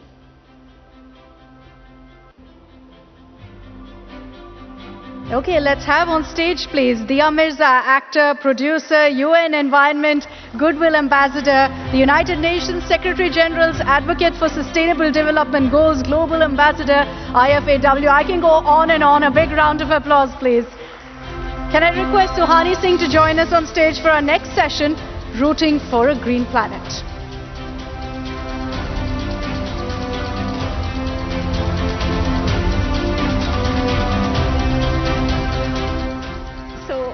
Diya, in the truest sense, is a multi-hyphenate artist. She's an actress, she's a producer, and she's a climate champion. Diya, I think, we've got you here for so many reasons, but which label is the one that you truly embrace and that you truly identify with? A mic, please. Okay, is this working? Yeah, now we can hear you. I think the one that I wasn't introduced with, being a mother. I think all of my choices are informed from that place now, of being a mother. Truly transformative. It truly is. I think as a woman you have, for me especially, it's been a cellular shift. Everything. I remember even before I had my child and I inherited this beautiful daughter, all of my choices would be guided by my desire to improve the lives of children. And so that nurturer, protector was always there. And that's perhaps also why I played some of the parts that I have in the last decade or so. So yes, I think even before I became a mother physically, there was always that that guided every choice. Diya, it's been quite a journey, but I think what I'd like to hark back to is that now, at a time when we see so many actresses turning producers, you were one of the first to don the producer's hat. Can you tell me, at that point, what was compelling you to go into that direction? So honey, I was 26 when I set up Born Free Entertainment. And I did it because I was desperately unhappy with the kind of roles that were coming my way. And I was also desperately unhappy with the kind of work environment most actors were experiencing. I mean, if you were a star on a set, of course you were always treated well. But the rest of the cast didn't always feel quite respected. And I wanted to create an environment that was inclusive, that cared, that fostered a sense of well-being, and just the experience of storytelling was one wonderful act of togetherness, which it is. But, I mean, it obviously has to all come together to work, but the circumstances that that creativity flows and that unison occurs in needed to be healthier. And that's actually why I set out to produce films.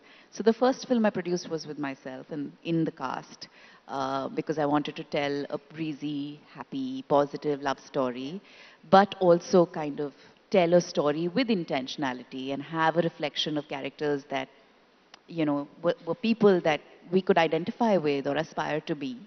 And then we made Bobby Jasus with Vidya Balan. Yeah. You know, now it's interesting because we talk about women narratives. You started that, and now a lot of them are happening on streaming. You know, you did Kafir, the series on Z5, and Made in Heaven, you were in season 2 in a very powerful episode about a woman who stands up to a marriage which is not giving her the respect and the due that she deserves. Do you feel like most of these narratives of women from all demographics, they are sort of now rising up on streaming? And how much are you getting to be a part of that pie? Oh, most certainly. I feel, I mean, from the time that we produced Bobby Jasus and how hard it was to do it, even with Vidya in the cast. And it's one of, I mean, I'm so proud of that film. It stands for such wonderful themes. And I think the most exciting part about streaming platforms is the fact that there is a democratization of the system. There seems to be more space for women and women storytellers, and of course, women leading narratives. And for me as an actor, I waited a long time to come along, to find a part like the one I got to play in Kafir. And I'm not quite sure I would have been able to, be a part of a story like that if it wasn't for a streaming platform. And I think for a lot of incredible artists who were in their, well into their 30s or in their early 40s or early 50s, given the ageism of the industry, we would not have found ourselves employable and employed if it wasn't for streaming platforms. We would be relegated to doing the certain parts that, well, unfortunately, women after a certain age in the Hindi film industry end up being a part of. And we were just talking about it, a film of Barring yours. a few, Yeah. with very few exceptions. We were just talking, like, a film of yours that really got a life of its own on streaming was Dhak Dhak, which was again a film produced by a female actress, Taapsee, starring 4 women. You want to tell me about how empowering that film was for you in particular? It was empowering at so many levels. At a personal level, I think it made me discover something potent. One, that beyond fear lies freedom.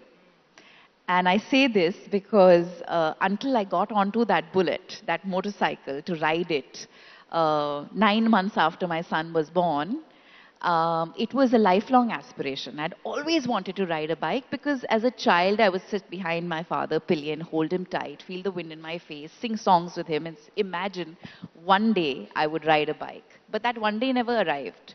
And when the script came along and the one line said, 4 women riders ride from Delhi to Khardungla, I was like, this is it. This is my chance to fulfill my wish. And I'm not exaggerating when I say this.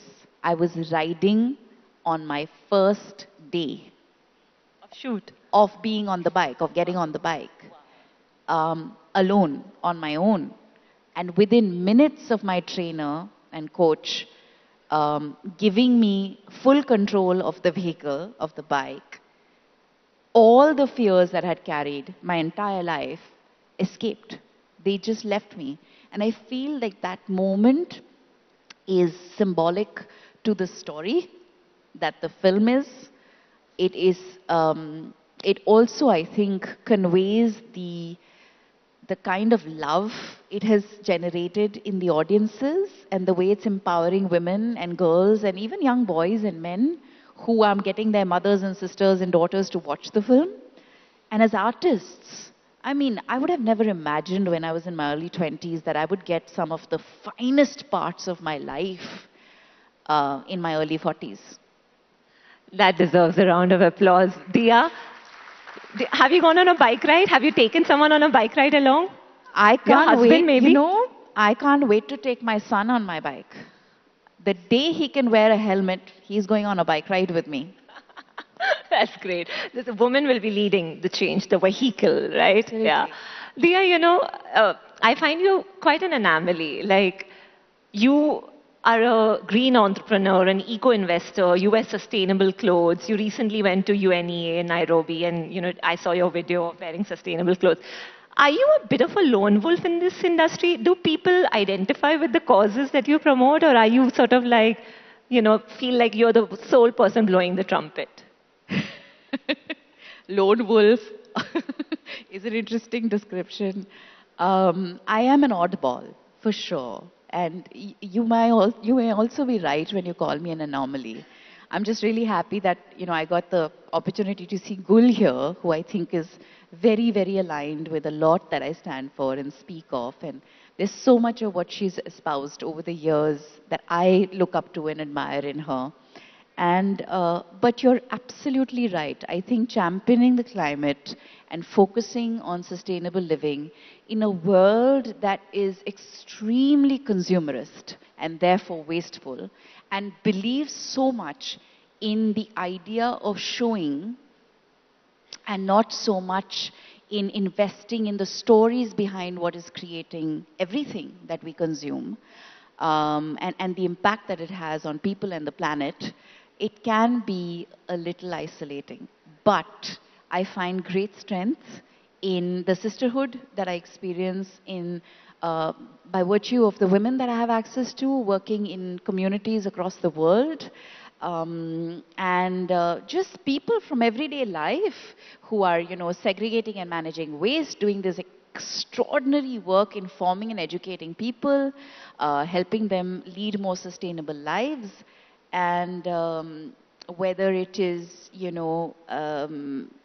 these individuals or even young people, I find that my greatest source of strength are young people. They're really the change makers that we need. I'm curious, are you able to apply those best standard practices on a film set a little bit? Are you able to convert a few people? Yes, most definitely. I think, so my traveling bottle, which is right here, interestingly, it's made its way here as well. Wonderful. So my traveling bottle started traveling with me 8 years ago when I discovered the scourge of plastic in the most pristine environments of our country while I was traveling from the source of the Ganga to sea. And one of the recurring thoughts in my mind was, here we are in the most pristine natural environments, and there is this ravines of plastic waste that has nowhere to go. It's going to be burnt or it's going to enter our waterways.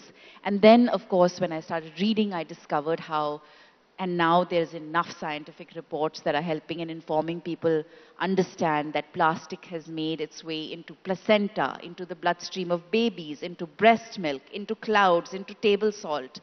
A new report says that human beings are ingesting 1 credit card worth of plastic a week. And there are not enough studies to evidence or prove, which is why perhaps the plastic industry continues doing what they are, to suggest what this is doing to human health. But common sense informed me that there's something terribly wrong with the way I was living my life, and most of us are. And so I said, okay, what are the first few things that I can eliminate? Single-use plastics, here you go. So come what may, I will not drink from a plastic bottle, no matter how thirsty I am. If I'm not carrying my traveling bottle, I'm in deep trouble, but I make sure it goes with me wherever I go. As an individual, I've managed to, ensure over 12,000 plastic bottles have not entered the natural world.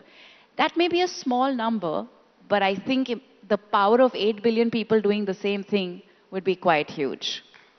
That's amazing. So you are practicing what you're preaching. I think when you came in, we spoke about sustainable clothing. I know you've invested in a lot of sustainable brands. You're an eco-investor as well. Is sustainable fashion the way to go next? So Swani, the truth about sustainability is that we need to reduce consumption. So the idea is to just use less. But sustainable fashion is definitely the way forward, because the hands of time impact change, and they carry the legacy of craft and living in harmony with nature forward. And nothing gives me more joy than be able to showcase these fine pieces of art that we create. In fact, I was telling you while we were walking in today how I've had just 2 hours sleep last night and I was exhausted until I got into this sari, and I could literally feel the love and the energy that went into making this sari by the hands that worked on it. And there's something very elevating and empowering about bringing in purpose and intentionality into the choices that we make every day.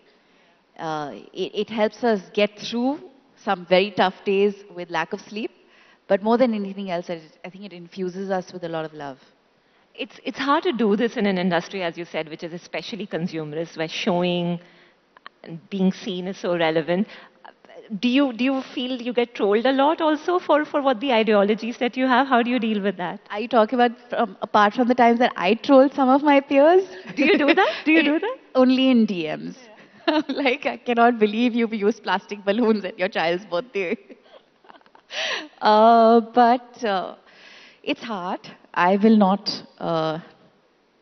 They must be saying, "Yaar, diya वापस से ज्ञान दे रही है." No, there's all kinds of stuff. I mean, there's endless stuff. But the funniest is India ki Greta Thunberg, which is hilarious. And they think it's an insult. I don't perceive it as an insult at all. But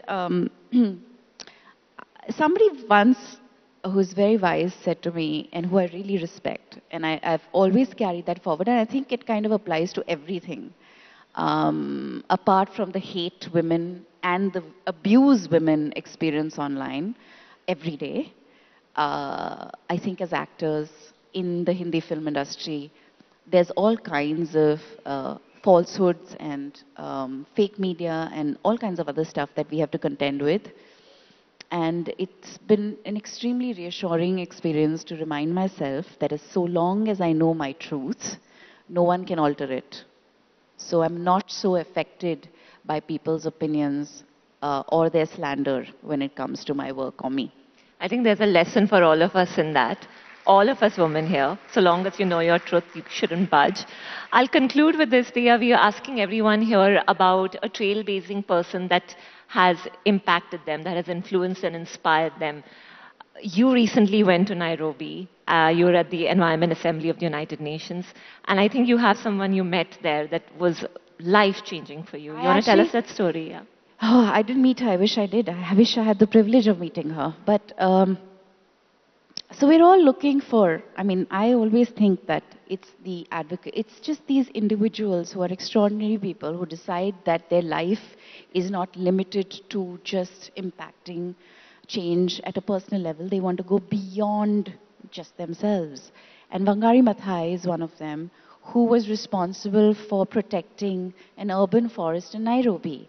She went to the extent of standing up to some very, very powerful people who wanted to develop that forest into an urban area. And obviously there must have been a lot of money involved. She was stripped naked, she was jailed, she was harassed, she faced all kinds of brutalities. But she stood up and protected that forest. And today, over 50,000 children and women and people experience that forest on a daily basis. And that forest sequesters carbon, it cleans the air of Nairobi. It's just magic. And these are the heroes that, you know, I look up to, and I'm so glad that women like this have existed and continue to. I mean, like Wangari Maathai, you have the women that led the Chipko movement in India, in Uttarakhand. They just hugged the trees and said, we refuse to let you cut it. So she, of course, went on to winning the Nobel Peace Prize. But when she stood up for that forest land, she did it because she was invested in the health and well-being and life of not just herself and her family, but all of humanity. You know, yeah, that deserves an applause. Diya was recently in the BBC 100 Women who are transforming in world, and you said something which I think really resonated a lot, and I think our editor here said that you should speak it at every forum. You want to I think we spoke about how women generally tend to be the biggest victims of climate change, women and children, and I think your opinion obviously got a lot of applause as well, but you got a fair bit of trolling as well. You want to recap that one line that you said in that interview and why that's really pertinent on this forum? Yeah.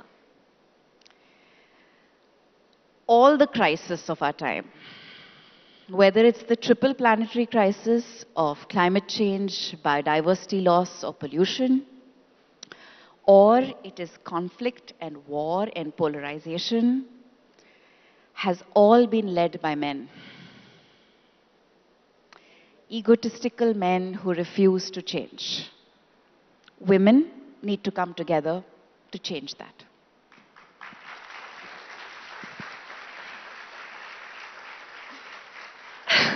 No, this is the best way to say it. And this is factually correct. It is. I think all the men in the audience will silently perhaps look down and agree on this. But thank you so much, Diya. You know, all the men I know who care for humanity and for our world and people and who are good people agree with this wholeheartedly. They do. I think we should give a warm, warm applause for Diya for speaking the truth. and for not caring about trolls and for fighting the good fight. Thank you so much, Dia. Thank you. Thank you very much, Dia. A big round of applause, please, for a trailblazer, actor, producer, climate activist and whatnot. Suhani, can I just request you to hand over a token of our appreciation, please, to Dia?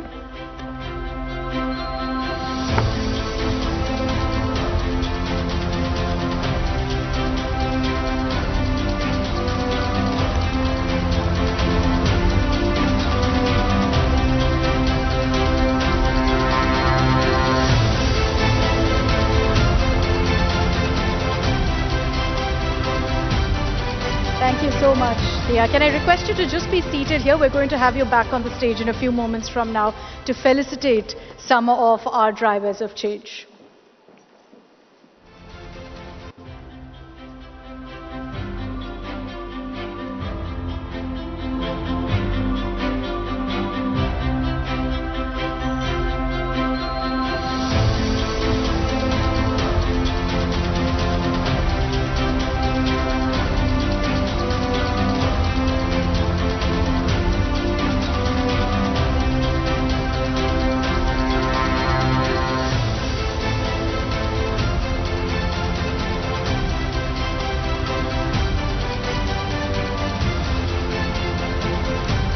Okay, so we're now going to be honoring two women again who are trailblazers, automobile journalists. Not very often that you hear of women really as journalists in covering just automobiles. So we decided we're going to honor two of them who've been doing some exceptional work. Can I have Dia, please, back up on stage, if you could join us? Thank you. Can I also have Neha Anand joining us here? Nal, if I can call you back up, and also Yogendra Pratap of Auto Today.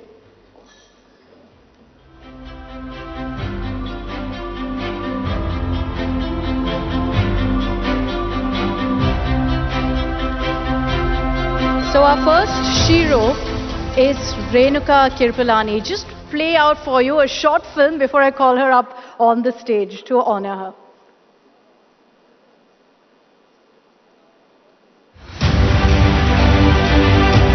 Renuka Kirpalani's journey is truly remarkable, blending her passion for automobiles with extensive experience in organizing and participating in rallies and expeditions. I've always kind of said when work is passion, gender shouldn't matter.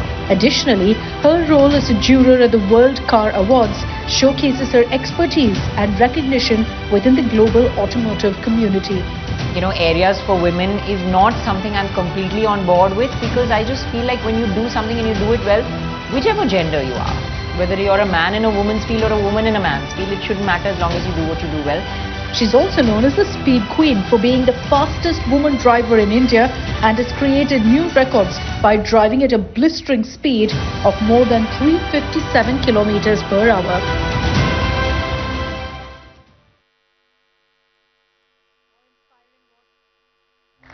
How inspiring was that? Presenting to you, ladies and gentlemen, India's Speed Queen, Renuka Kirpalani. Give it up for Renuka. She's the fastest woman driver in India, has created new records by driving at a blistering speed of more than 357 kilometers per hour. A feat that hasn't been achieved before, so she truly deserves this honor. Renuka is also an automobile journalist, a well-known expert with more than 20 years of experience under her belt.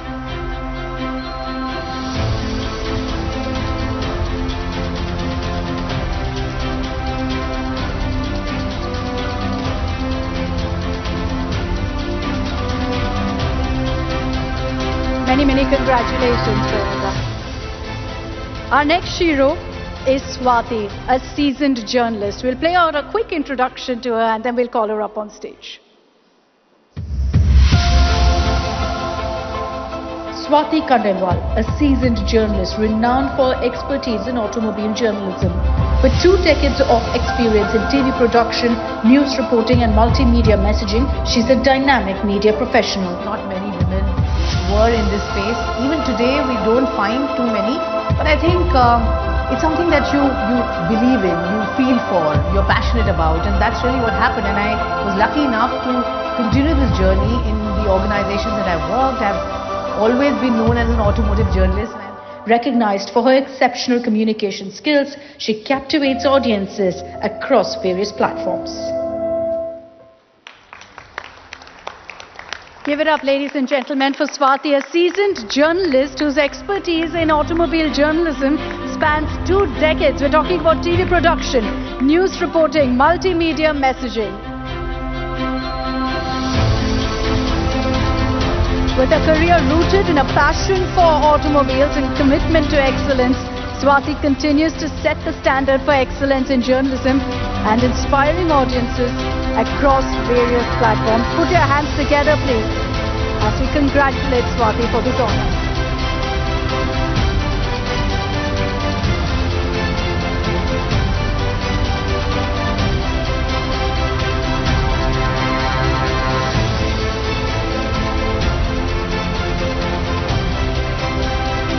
Many congrats, Swati. Thank you very much, Neha, Diya. Thank you, thank you. Thank you, Nala and Yogen, for joining us. And with that, it's time for our next session. We're just going to set up in a few minutes and we'll kick things off.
And we're all set for our next session, Women Calling the Shots, the woman in the boardroom. Can I invite on stage here Dr. Swati Piramal, Vice Chairperson of the Piramal Group and Director of Piramal Foundation.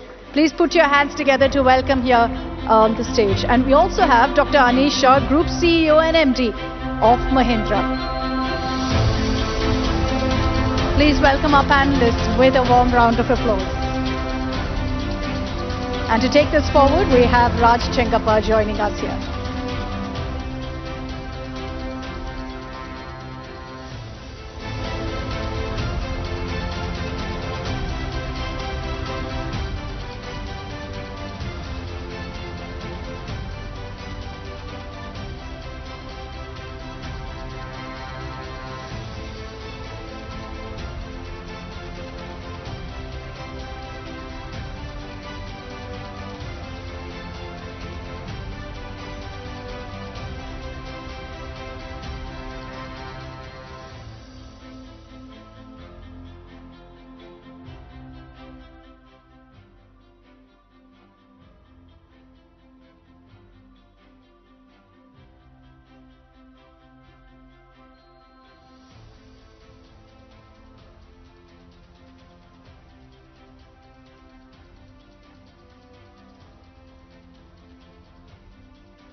No, but just give us a minute. We are not silencing Swati. You can't.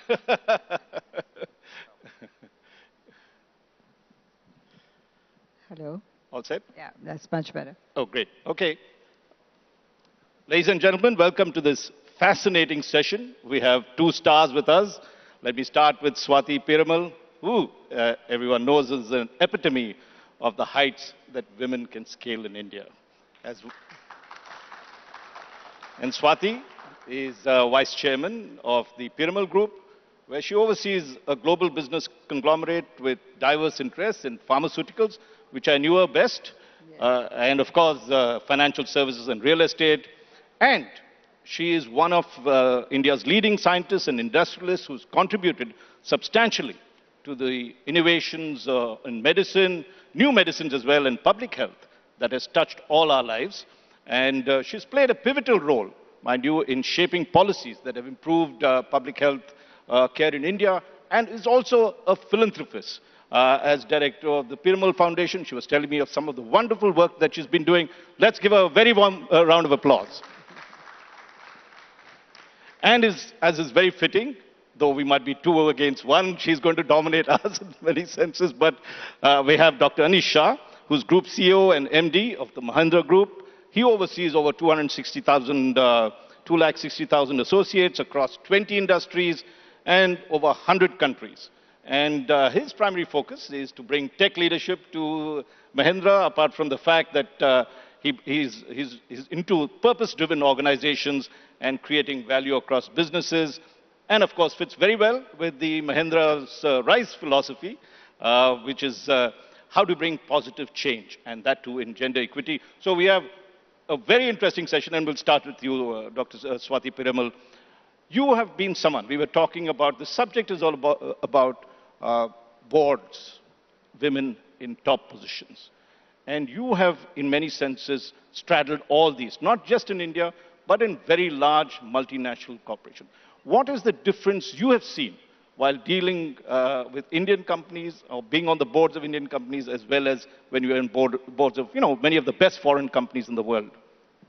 Well, thank you for inviting me here. And I was reflecting on this question, where it's very interesting to see when I had experience on boards in the United States, in France, in Italy, Australia, Qatar, in many countries.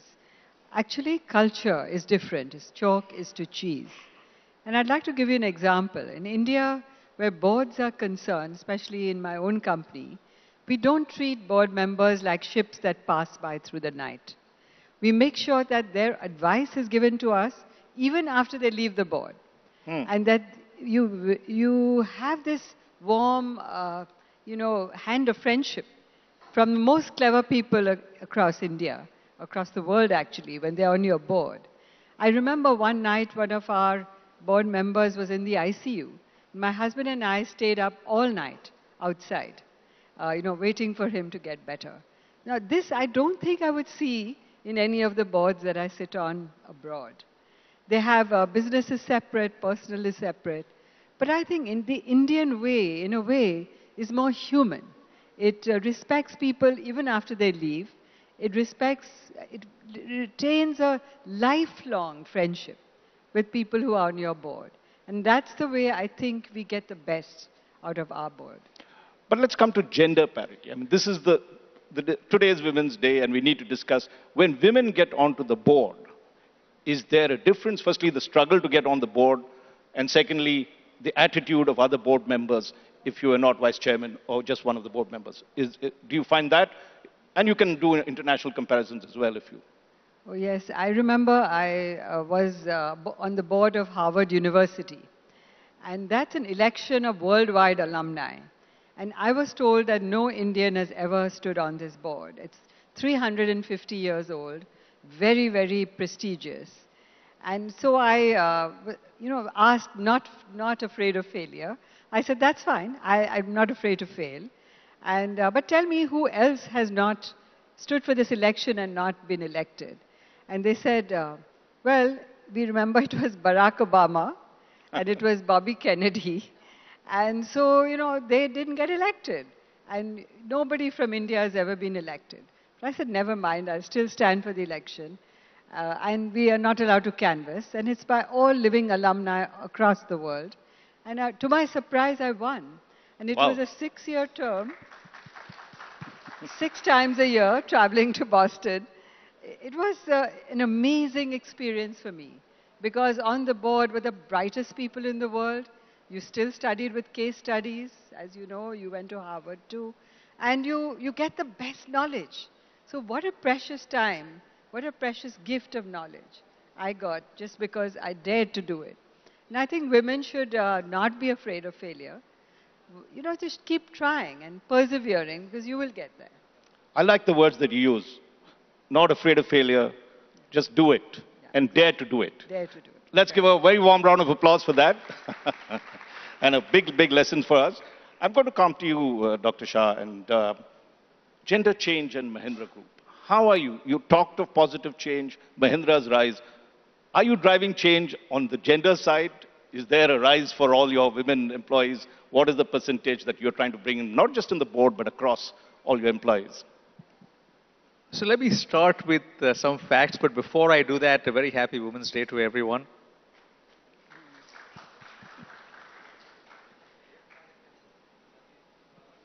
Gender diversity across the board and inclusive culture are one of the most important priorities that we have. This is one thing that we've recognized is critical for us to be a global leader because it makes a huge difference in terms of how we operate, in terms of the decisions we make. So let me start with some facts on that. In the current fiscal year, which is almost ending, we look at 3 groups in terms of senior management, mid-management, and junior associates. At corporate at Mahindra, of everyone we hired in senior management, 87% were women. Are women? 87%. Wow. Thank you for the applause, but I shall very respectfully not take that because we have a long way to go. Right? The absolute numbers today are not one that we are happy with at all. Right? And that's something that we have to change significantly. So I shall hold that applause for a few years later when we have changed that, in which point we shall accept it. But that's the effort we are making. At mid-management, 47% hired were women. At associate level, 44%. And we've done that through a variety of ways. The one thing that we have not done is to set targets. And this is something that has been based on inputs that we got from all the women leaders. I meet with them every quarter. And many of them said, we don't want to be in a position ever that someone says that you're here because there was a target or a quota.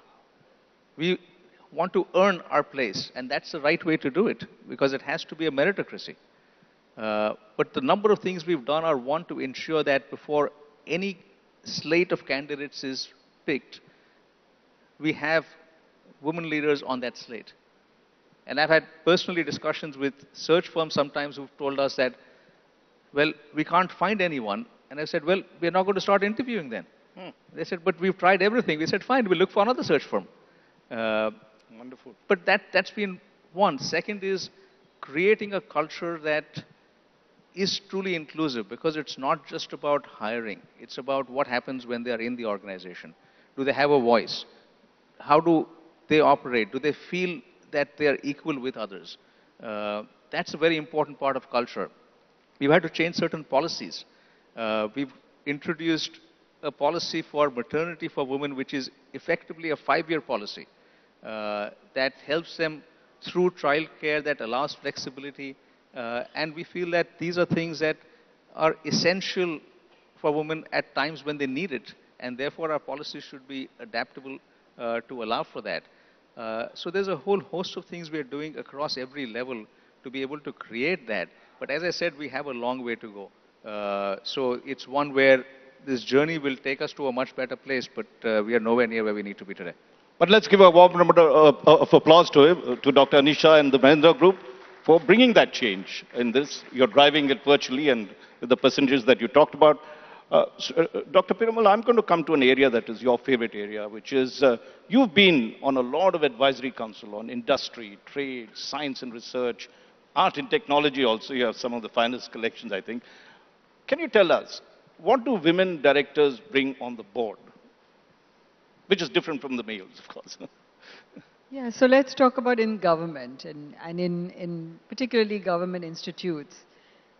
Where, you know, when I was president of ASSOCHAM, I was the first woman in 90 years.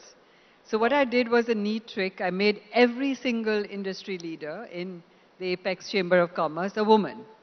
And so they were in charge of nuclear energy, of highways, of medicine, of finance, of you name it. There were 100 women on the stage with me. And of course, that brought change. That brought policy change, that brought change in banking, that brought change in taxation, that brought change in so many areas. So the way to do it is to bring women to the top and really get them to change things. In science is a difficult question because many women who are scientists, when they have children, they go away and don't come back to science. And so we started what I call the Marie Curie project and started to think about how women would come back to work. And, you know, like you said in your industry, in R&D, you know, we had very few women. But when I started to do my R&D, got it to up to 50%. And one of the things that really helped me was to clean up the computers to make sure that people were treated on merit and respectfully, and to really give people a chance to be a leader. And so that, I think, giving that chance, getting them into leadership, getting them back to work, and really changing the policy across the nation, in whichever industry it is, that helped me a lot. And it effected really phenomenal change. One round of applause for that. I think that's very sage advice. And you're president of FICCI at the moment. Swati Piramal talked about her experience in ASSOCHAM. What is the kind of culture you would like for all your FICCI members to bring about gender awareness, gender change? Are you in any way moving that ball forward in FICCI? So we have 4 priorities in FICCI this year that link to the Prime Minister's priority on Viksit Bharat. Make in India, women-led development, farmer prosperity, and sustainability. Wow. And there are a series of efforts on women-led development. One is around corporate India, and working with our members to start looking at data, to start helping them make this a priority, and in some ways trying to bring the message of inclusive culture across corporate India. The second part is skilling of women. This is something we started at the Mahindra Group. Our target is to skill 1 million women every year. Right. Not that we can give them 1 million jobs, but we want to create a platform where with a number of other companies, we can provide the skilling that they need in their localities across the country and enable various companies to be able to offer jobs to them. At FICCI, we want to take that and multiply that exponentially. And that's a kind of platform we're looking to set up. We're working with the Ministry of Education to be able to take some of the ITIs, transform them, and we are hoping that we can create that kind of a platform that allows people to come in and be able to skill women and take them forward. Participation for women in the labor force is very low now. Correct. The numbers keep jumping around. About 20%. It is 20, yeah, right around 20%. There were some recent reports that it was much higher, but I think I would question some of the way they look at those numbers. But that participation has to go up significantly. And then the other part we're doing in FICCI is how do we create a care economy? So if women have to go and work, then is there a care economy that takes care of elderly at home, that takes care of children at home? And how do we enable that? What are the policies that the government needs to bring in to enable that as well? So these are some of the things we're driving today. And this segues well into the next question that for you, because you've worked very closely in rural areas as well as in urban areas. Your work on philanthropy is sort of spread far and wide. If you have to look at a couple of things, one, what we talked, improving the female percentage in the workforce. The second is pay parity. I mean, the studies have shown that women get almost 20, 30% less, or even 40% less than what men do at work. what would your advice be, particularly because you advise government on some of these issues? 2 or 3 things that you think we need to do urgently. So for me, I think pay parity is not something that I really worry about. The reason is because the women who need the help don't even have jobs. And in the aspirational districts where 100 million of our citizens live, that's really not an issue. And the 100 million where our tribal people live, that's also not an issue.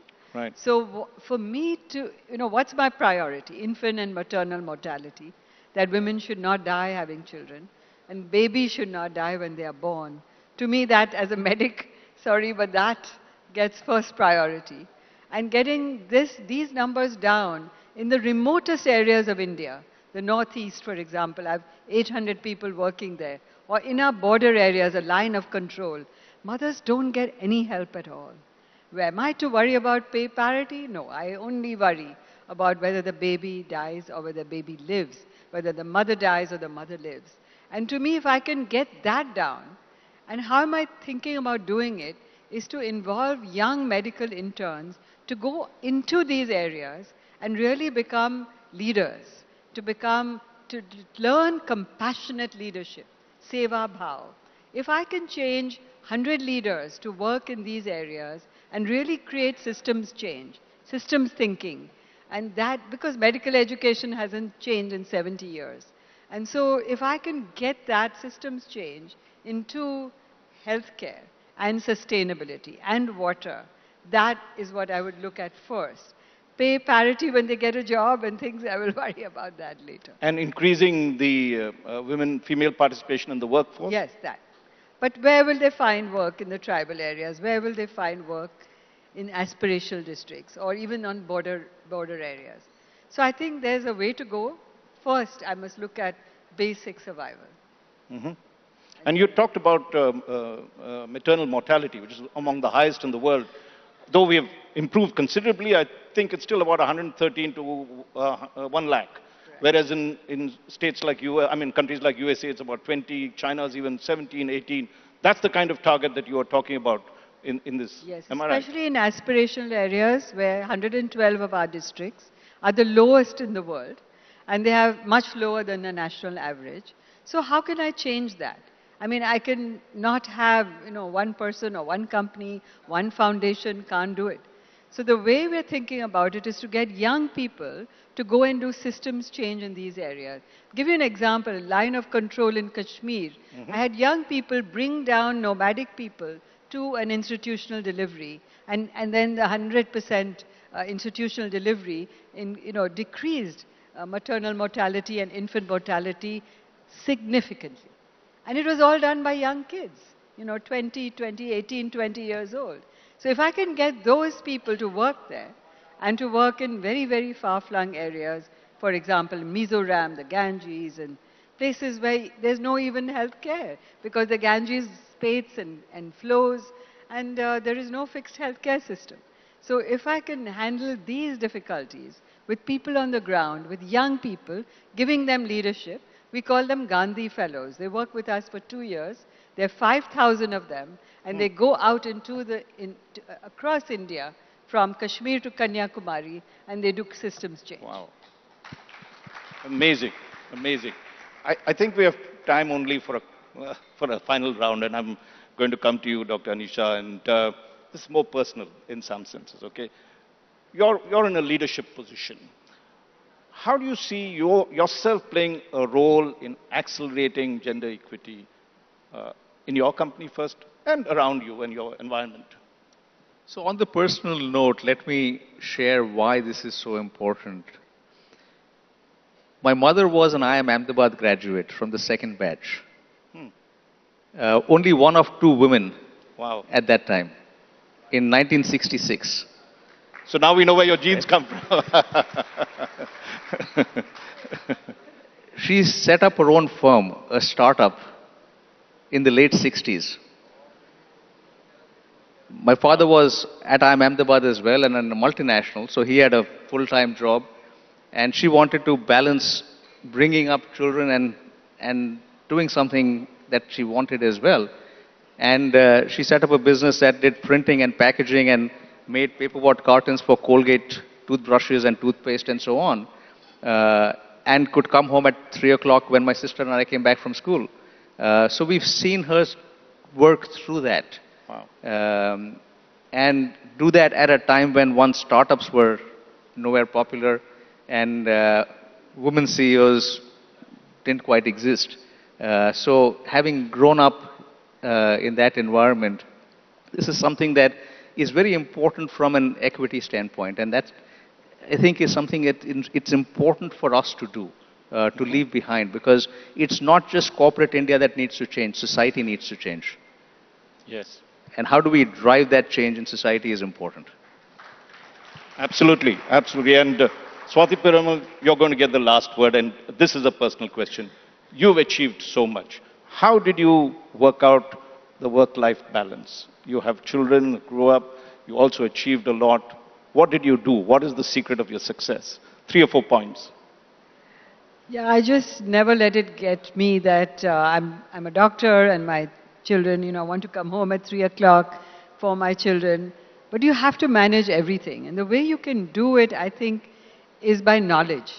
You can jumpstart everything that you do with knowledge. For example, in Assocham, I never knew anything about finance. I would ring all my friends in ICICI Bank and say, what shall I say to the Reserve Bank governor? And I would read 1,000 pages before I went and opened my mouth. So women jumpstart everything by knowledge. And they really network much better. And those are one thing that I learned in my career. And secondly, my daughter once told me, Mom, I'm so glad that you're working and that I can learn from you and I can be better than you when I grow up. And she was very tiny at that time. And I'm happy to say she's now the chairperson of the company. And I have finished. So I was telling Vishakha, I'm looking for a new career. And maybe the new career will be in medicine, is where I feel the need the greatest. And so that's the way you think about it. The way you leverage knowledge, you leverage technology, you leverage innovation, and never feel afraid to fail. I'm just going to ask you a final question on this. And it is, when you look back over there, and what would you say would you have changed? Anything? No, I don't think I would have. I think I'm really blessed to have this wide experience. We started with On the Boardroom. As you asked me, what did you think and reflect about the boardroom? My gosh, I mean, I'm so blessed to work in so many boards, so many different companies, meet so many people from all walks of life, and really learn from them. And it never get me down that I'm a doctor. I'm not supposed to know banking, but I always learned. And I learned so much from my colleagues. I learned so much from other faculty. I learned so much from other people on the board. So being in the boardroom was one of the best parts of my life. And what is the difference a woman brings to the boardroom? What is that special quality that men seem to lack? If you had 2 or 3 qualities, what would women bring onto the boardroom? So I think number one is compassion. It's a compassionate way of thinking. Yes. And I call it an Indian name, Seva Bhav. I feel bringing Seva Bhav in everything you do, whether it's at work, whether it's in the way you treat people, or the way you think about the difference that you can make. If you can do Seva Bhav, I feel that Indian way of thinking can get India much ahead of every country in the world. So empathy and compassion. Yeah, it's actually not easily translatable to empathy.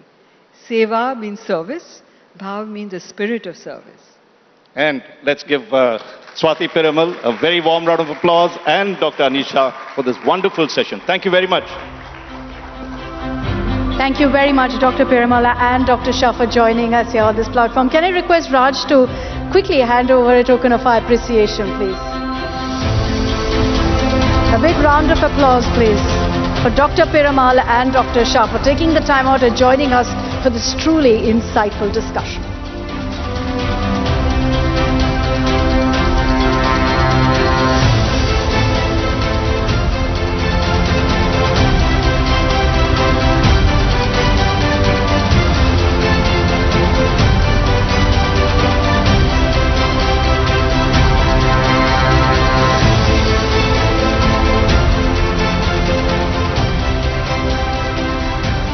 Thank you very much, ma'am. Thank you, sir, for joining us.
All right, ladies and gentlemen, we're all set for our next session, which is all about the social transformers in driving change. It's my absolute pleasure to welcome here on stage Sonia Jabbar, wildlife conservationist and director of Naxalbari Tea Company.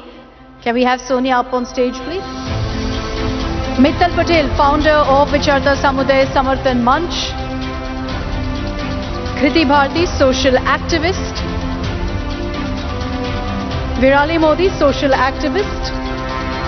And Abanti Shankara Narayanan, Chief Group Public Affairs Officer, Mahindra, as well as member of the Group Executive Board.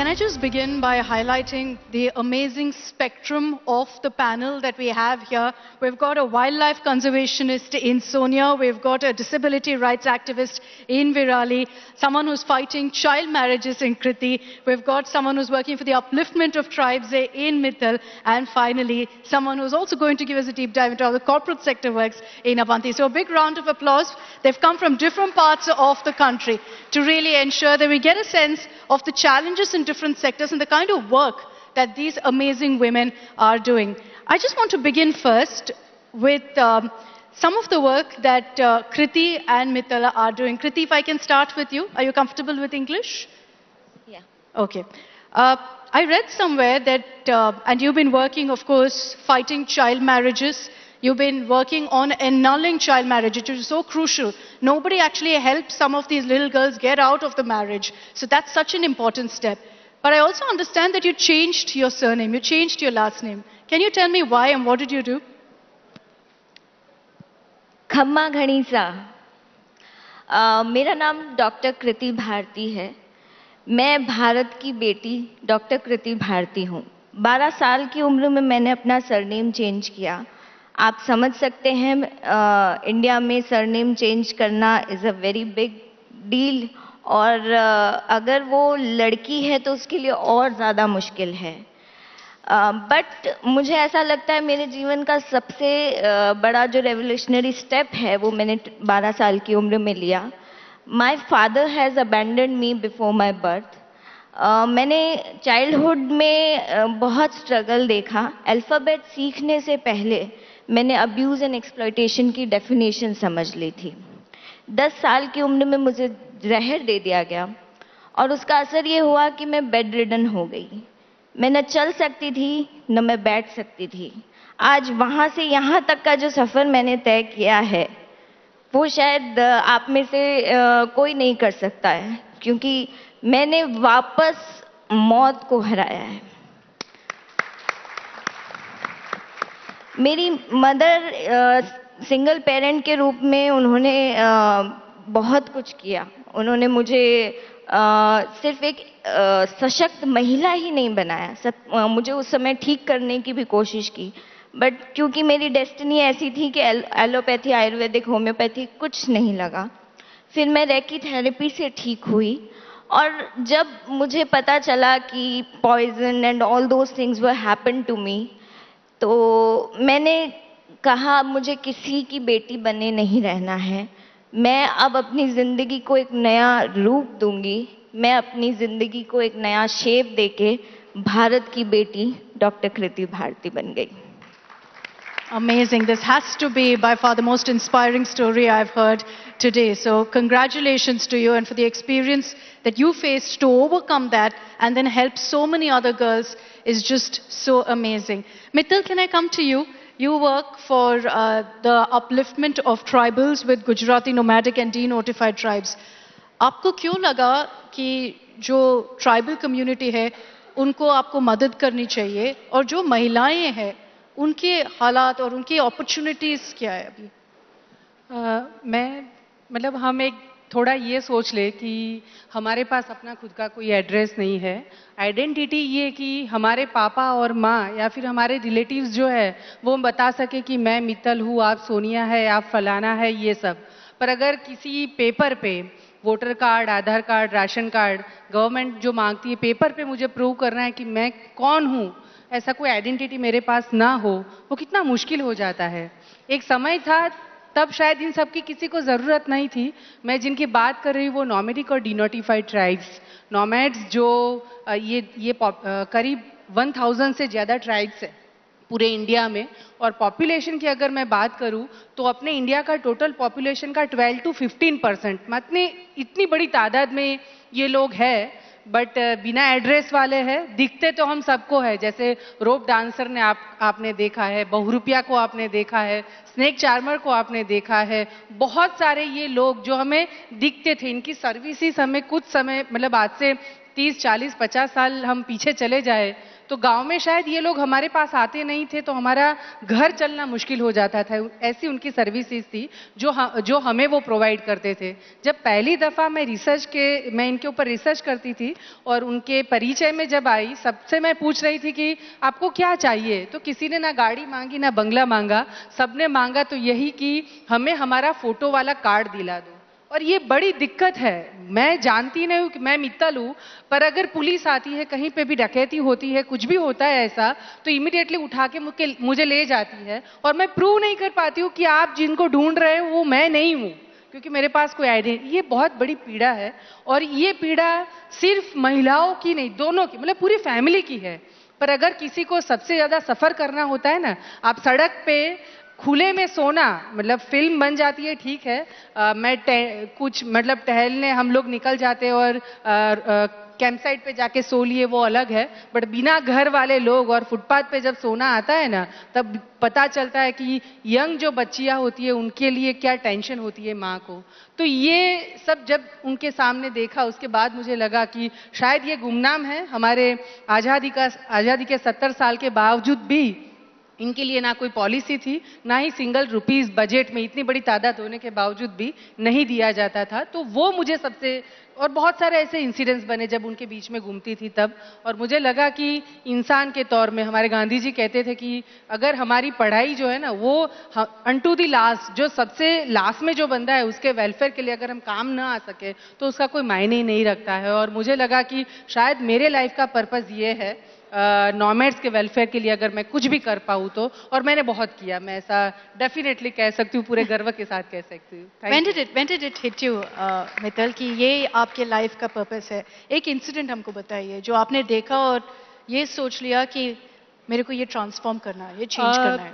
2005 में मेरा journalism खत्म हुआ और एक community डफेर Gujarat में है, डकैती करती है, हाईवे रॉबरी में बहुत माहिर माना जाता है उनको। तो जब मैं उनको ढूंढ रही थी कि डफेर कहाँ पे बसते हैं, तो ज्यादातर वो खेतों में 3-4 गांव की जहाँ पे बॉर्डर इकट्ठा होती है, इजीली पुलिस जहाँ पे ना पहुंच सके ऐसी जगह पे उनका रहना होता है। एक जगह पे मैंने और मैं सबको पूछती थी कि डफेर कहाँ पे बसते हैं, कोई मुझे बताता नहीं था और ये बोलता था कि उनके पास पागल हो गई है, उनके पास तो कोई जाता है क्या ऐसे। पर ये शैतान बच्चा होता है, जिसको कोई चीज के लिए मना करे तो उसको बारी बारी मन होता है। तो मैं अपने आप को बहुत शैतान बच्चा मानती हूँ। मुझे बहुत मन था कि मैं उनको ढूंढूं। मैंने न्यूज़पेपर में पढ़ा कि भाई एक गांव है गेड़िया करके, सुरेंद्रनगर डिस्ट्रिक्ट गुजरात में पड़ता है, वहां पे कि वहां पे ये कम्युनिटी का बड़ा डेरा है और डकैती आसपास में बहुत हो रही है। मैं मॉनसून था, अगस्त महीना था और सतत मतलब पूरे 7-8 दिन तक कंटिन्यू बारिश हुई थी। मैं गांव में पहुंची, गांव में से मैंने इनका पता लगाया और खेत में ये जहाँ पे रहते थे 3 किलोमीटर चल के जब मैं उनके वहां पे पहुंची, एकदम कीचड़। और मुझे था कि ये बड़े डाकू होंगे ना, जिनके फिल्मों में दिखाते हैं, हम उसी से अपना एक कल्पना कर लेते हैं। तो मुझे लगा कि शायद ये बड़े डकैती करने वाले लोग, पैसे वैसा सब तो होगा ये सब। पर मैंने दूर से देखा कि कुछ भी नहीं है उनके पास, एकदम झोंपड़े। और सारे जो पुरुष थे उन्होंने मुझे दूर से देखा तो सब खड़े हो गए और एकदम से भागने की तैयारी में। उनको लगा कि शायद कोई पुलिस में से है। तो मैं जाके उनके पास बैठी, परिचय दिया। मैं बात कर रही थी, एक प्लास्टिक की थैली में एक औरत थैली, क्योंकि नीचे बहुत कीचड़ था तो वो बिछा के उसके ऊपर वो बैठी थी। छोटा सा बच्चा, उसका शायद 3-4 दिन का होगा, बहुत रो रहा था। तो मुझे डिस्टर्ब हो रहा था, मैं बातें कर रही थी उनके साथ। तो मैंने उस लेडी को बोला कि इसको फीडिंग करा ना, इतना रो रहा है। तो और उसने इतना गुस्से से मुझे बोला कि ये जब से बारिश 7-8 दिन से शुरू हुई है ना, तब से जंगली बिल्लियां भी बाहर नहीं निकलती है और तू बोलती है कि, और मैंने कुछ खाया भी नहीं है, मैंने कुछ खाया नहीं है, इसलिए कहाँ से दूध आएगा, मैं अपने बच्चे को मतलब खिला पाऊंगी ऐसे। ये कंडीशन देख के मैं मतलब सुन्न हो गई। मुझे लगा कि मैं क्या कर रही हूँ। और हमारे यहाँ पे इंडिया में और शायद बहुत सारे कंट्रीज में ये ट्रेडिशन है कि हमारे गली में जो कुत्ता होता है ना, उसको भी बच्चा होता है तो हम लोग 15 दिन तक उसको ये हलवा या फिर दूध वो पिलाते हैं कि उसकी मातृत्व का हम मतलब सम्मान करते हैं। और एक इंसान ने मेरे गांव के आसपास में, वो खेत में रह रहा है और उसने बच्चे को जन्म दिया, इंसान को जन्म दिया और हमें कुछ पड़ी नहीं है। ये मेरे लिए मतलब हिला देने वाली पूरी घटना थी और मुझे लगा कि रिसर्च करने की कोई ज़रूरत नहीं है, इनके साथ तो काम करने की ज़रूरत है, बाकी सब छोड़ो, बस लग गई तब से आज तक वही कर रही हूँ. Amazing, amazing. You inspire us so much. Thank you for the work you do. And I think it also makes us kind of realize what places of privilege we come from when we hear these kind of stories. Virali, if I can bring you in, you're a disability rights activist, something that we desperately in need of as far as educating ourselves is concerned. I just saw a series called Mamla Legal Hai. I don't know how many of you have seen it. It's been getting rave reviews. In the very first episode, they show the disability sign turned upside down, all the lawyers seated on the ramp, and nobody knows what that sign even means. You worked on building ramps in several places just to ensure access for the disabled. Tell us your story. So, I think I've had the best of both worlds. I wasn't always disabled. And yes, I like to use the term disabled. I wasn't always disabled, and at the age of 15, I became disabled. So I've seen a life where I was able to walk and a life where I'm not. So I think when I first came to India in 2008, that is when I experienced inaccessibility. I had to travel from Mumbai to Delhi via train, and I went to the platform, I got in front of my compartment, and I'm seeing that there are 3 steps to get inside. So I thought that maybe there's a portable ramp or there's a lift or something that's available for me to get inside the compartment. Unfortunately, my mother had to call 2 porters so they could lift me, pick me up, and situate me on my berth. These porters, they picked me up, but they started molesting me. And no one said anything about it. I didn't raise my voice. And it happened to me 3 times in 2008, 2011, and 2013. And at that point of time, when we spoke about disability, we were always viewed in 2 different ways. Either one, you are considered a goddess or a god or just divine. So why would somebody want to touch you? Or you're an untouchable. Why would somebody want to touch you? So there was never this gray area of being treated as a human being with dignity.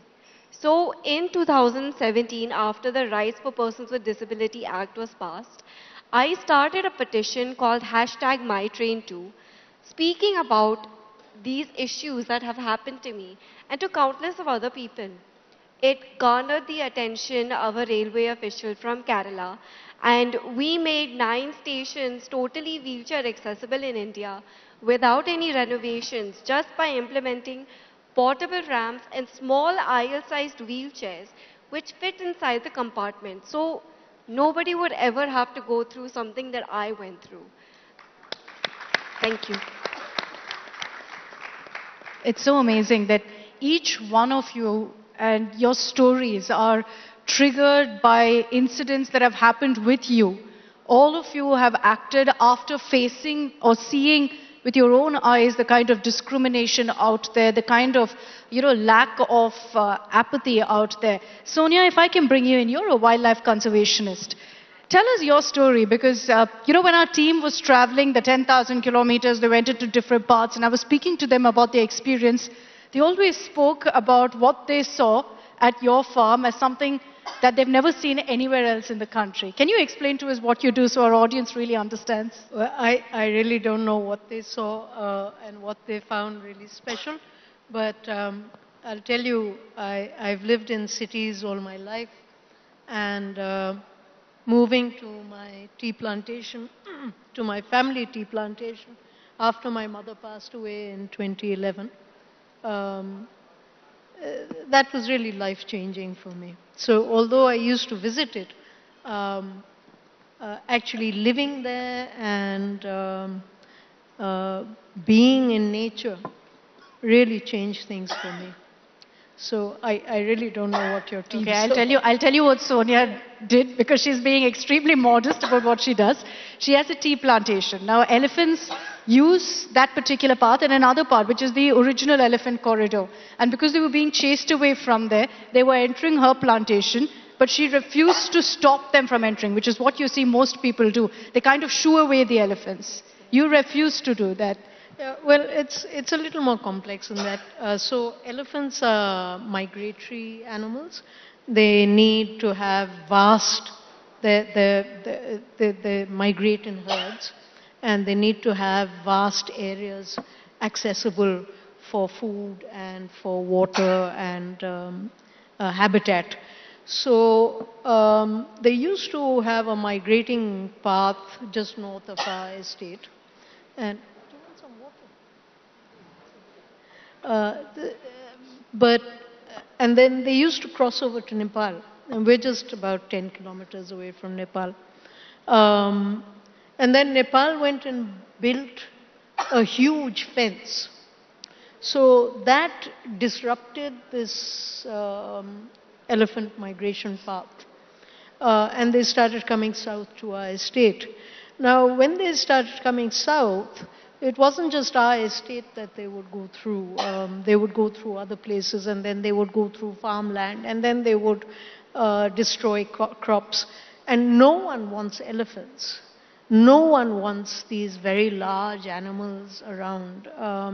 And some of you may have heard about human-elephant conflict and human-animal-wildlife conflict. So it's really a war where farmers are trying to protect their crop, elephants are trying to get to the crop, to feed from the crop. Then farmers attack elephants, elephants attack humans. It's a terrible thing. And I just wondered whether a non-violent way would be possible. Because I've grown up with animals. I've always had dogs and horses, and if you look at animal behavior, you know that if you're kind, the animal will reciprocate. If you are cruel, the animal will, especially dogs, will bite, or even a horse will behave badly if you're cruel. So I thought, well, you know, how different can elephants be? And so I did a series of actions on our estate to ensure the safe passage of elephants. So essentially what we do is that we do not disturb them at all for as long as they're on our estate.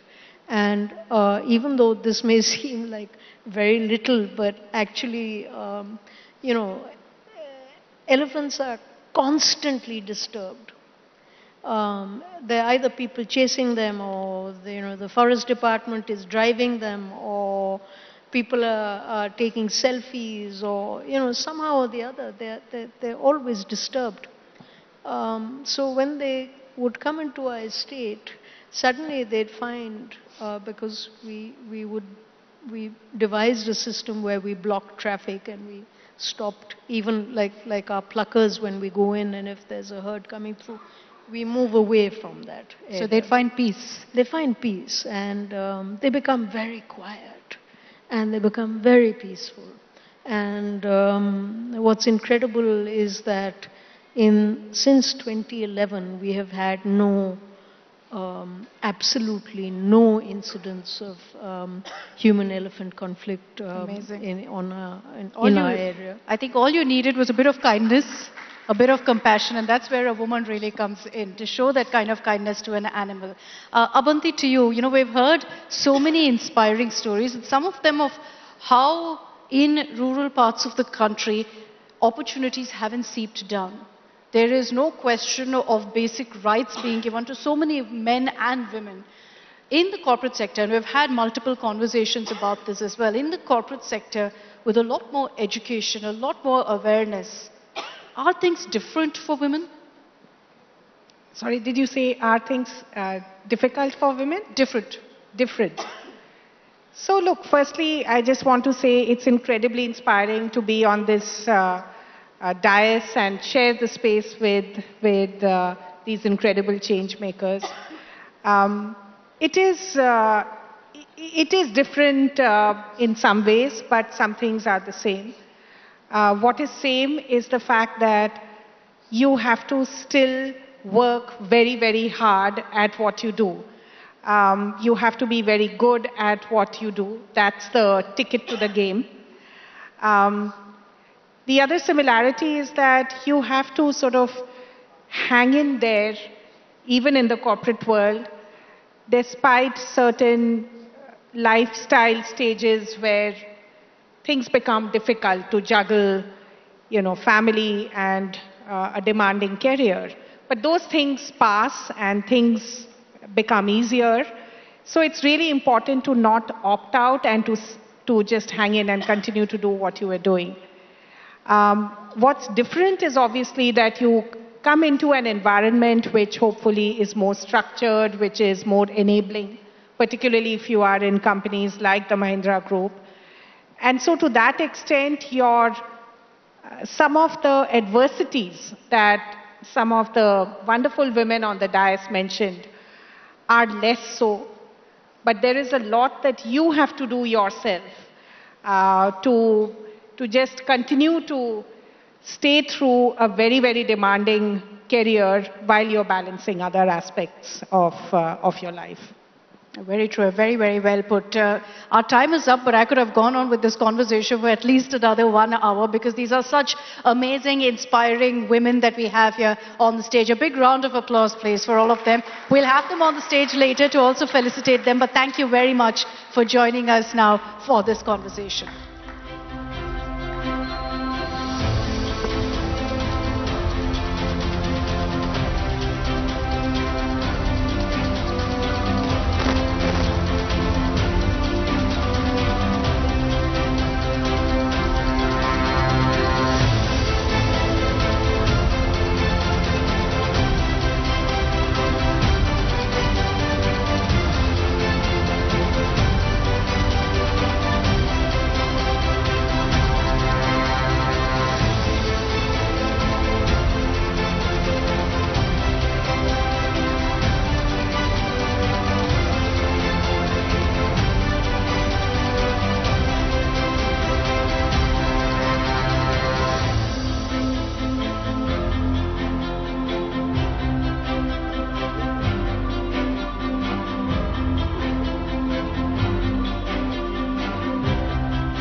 All right, ladies and gentlemen, we're ready for our next session, and we're going to have women who truly are a force to reckon with. These are women who are in the police force or have served in the police force. It's my pleasure to welcome on stage here Anukriti Sharma, IPS Additional SP of Sambhal in Uttar Pradesh. Please give her a warm round of applause. We also have Asha Sinha, the former Director General and Commandant General of Home Guard and Fire Services, and also Tejdeep Kaur Menon, former DG of the Telangana Special Protection Force.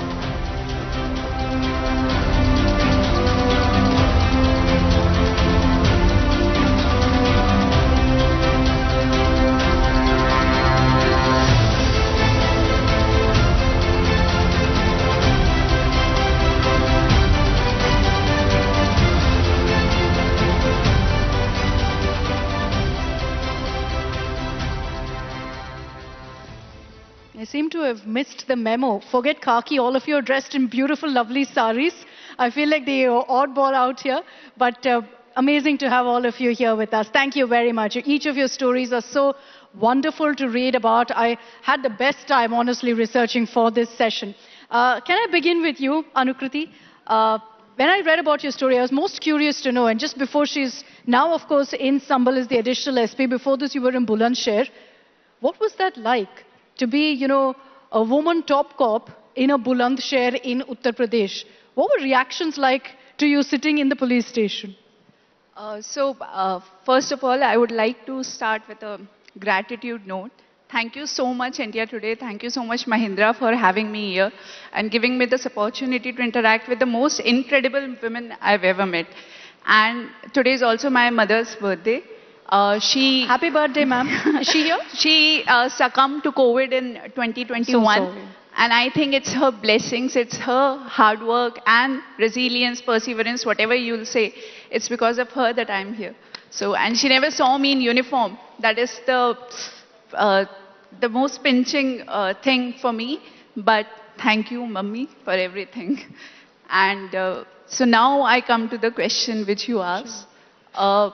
I never dreamed that I'll join the police services. I was a scientist to begin with. I was pursuing PhD in US. Tessie ma'am would relate to it. I was a science student. And when I was in US, at that point of time, me and my husband, both of us were there. We realized that we need to come back. And NRIs, we noticed they had this attitude of saying that Bharat में ये नहीं है, वो नहीं है, there are pokey people, दूसरों की life में interfere करते हैं, opportunities उतना नहीं है. And then we realized, and I always used to quote this thing in interview, that either you can blame the darkness or you can be the lamp which gives away that darkness. So you be the lamp, you brighten the world and stop blaming the darkness, and that is when we decided to come back. And I had, even in fancy dress, I never dressed as a police person. So when it was surprising for me to get into the services, and I feel extremely blessed that I got an opportunity to be part of uniform services, and I got Uttar Pradesh cadre. I belong to Jaipur, Rajasthan.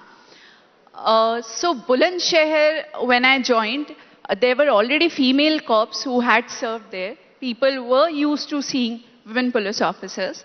But in my second posting, Sambhal, I'm the first women officer there, and people are not used to it. So one thing which I would like to quote is that recently we had a VVIP visit. I was posted there on 28th January. And there was a VVIP movement. I was responsible for the law and order situation. And there were thousands of people on the road. My car stopped. And the moment I came out of the car, the entire crowd rushed towards me and to see a lady police officer, and that was funny.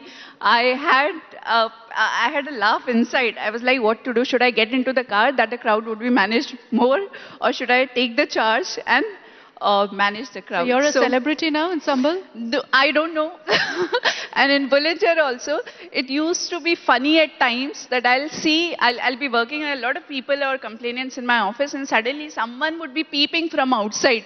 And I would say, "Bhaiya, kya hua?" But nahi, didi, bas dekhne aaye the. So that was funny. That is how it is. Before I take this across to Asha ma'am and Tejdeep ma'am, just one more question to you, which is that you started something called Bike Wali Police Didis. Yes. What is that? So, as Dia ma'am said in her talk, that she always wanted to ride a bike. So, whenever we see young girls who want to get into police services, I think what they have in mind is कि जो CID में लड़कियां female cops होती हैं, they want to do cool investigations, they want to look cool, they want to be that pistol wielding dapper cops, जैसे जवान में भी था, but and we ma'am is very senior to me, batch gap of 40 years or something. So I think when they entered into services, situation was quite different. But I think IPS officers, lady officers are really blessed. We get opportunities much more than our subordinates.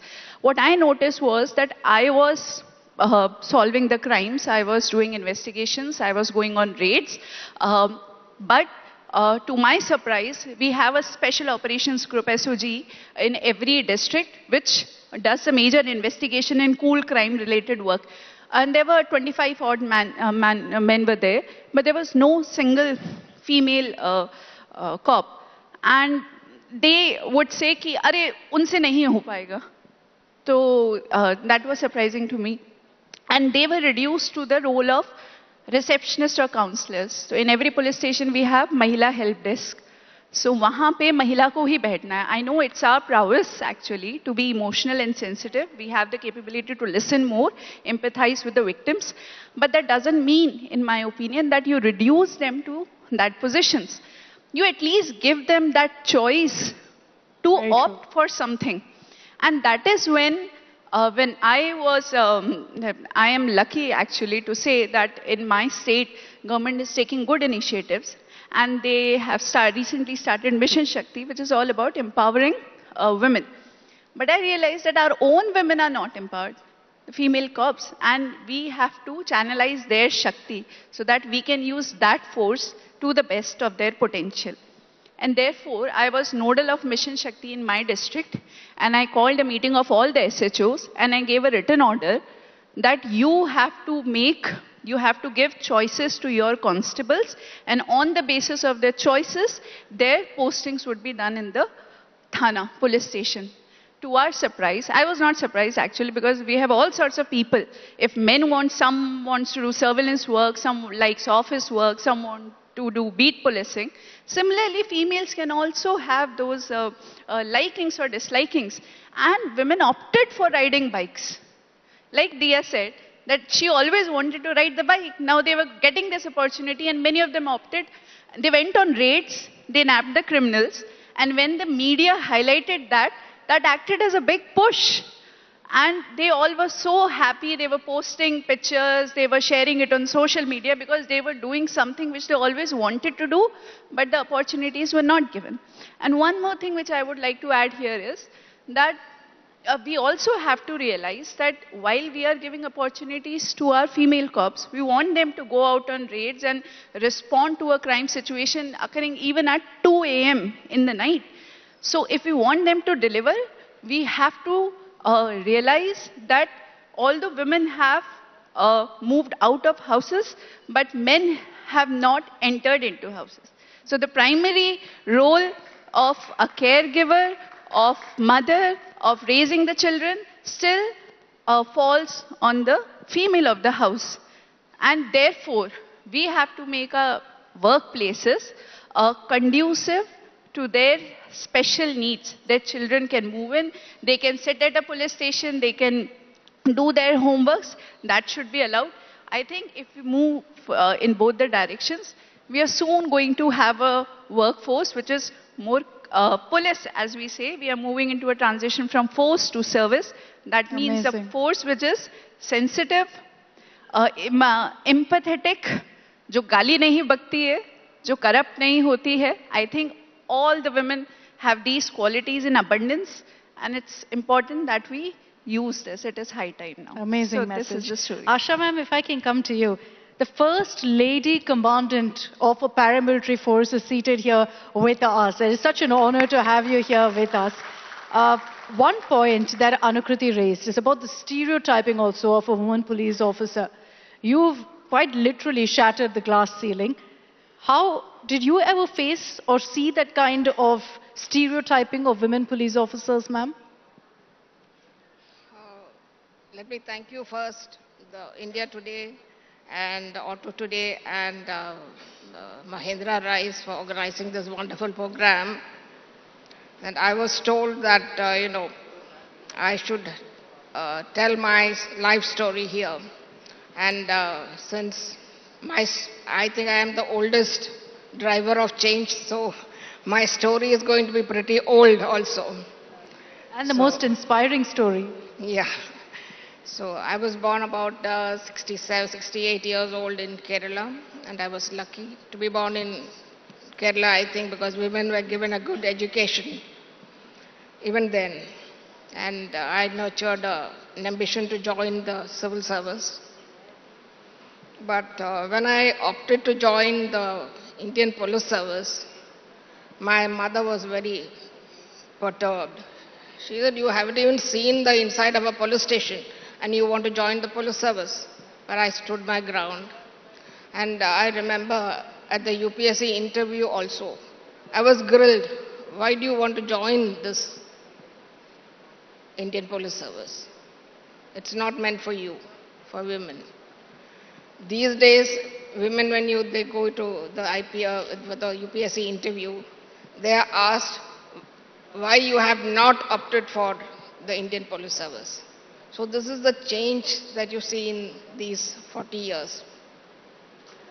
So I got through, and then we went for our training in the National Police Academy in Hyderabad. It was in 1982. The training is very intense and very difficult training also. But for me, it was a thing of liberation, I felt really liberated. I loved the uniform and the responsibilities and challenges that go with it. Then I had my first taste of gender discrimination when we went for our army attachment. During training, we are attached to the army for some time. And we were taken to Nagaland. While all the gentlemen IPS officers, they were taken for a night operation near the Myanmar border. The two lady officers, we were not taken. The brigadier said, "No, you are women, you are not allowed." So then it really rattles. We get in through a same examination, and then we go through the same training, but why this differentiation? And after training again, when you landed at the state, my cadre was Bihar. Then again, there's a lot of hiccup about your initial posting. Then finally, after my district training, I was posted in a subdivision. And I was there, and after that, I think they were sure about my credentiality, my abilities. And so after that, there wasn't much of a problem.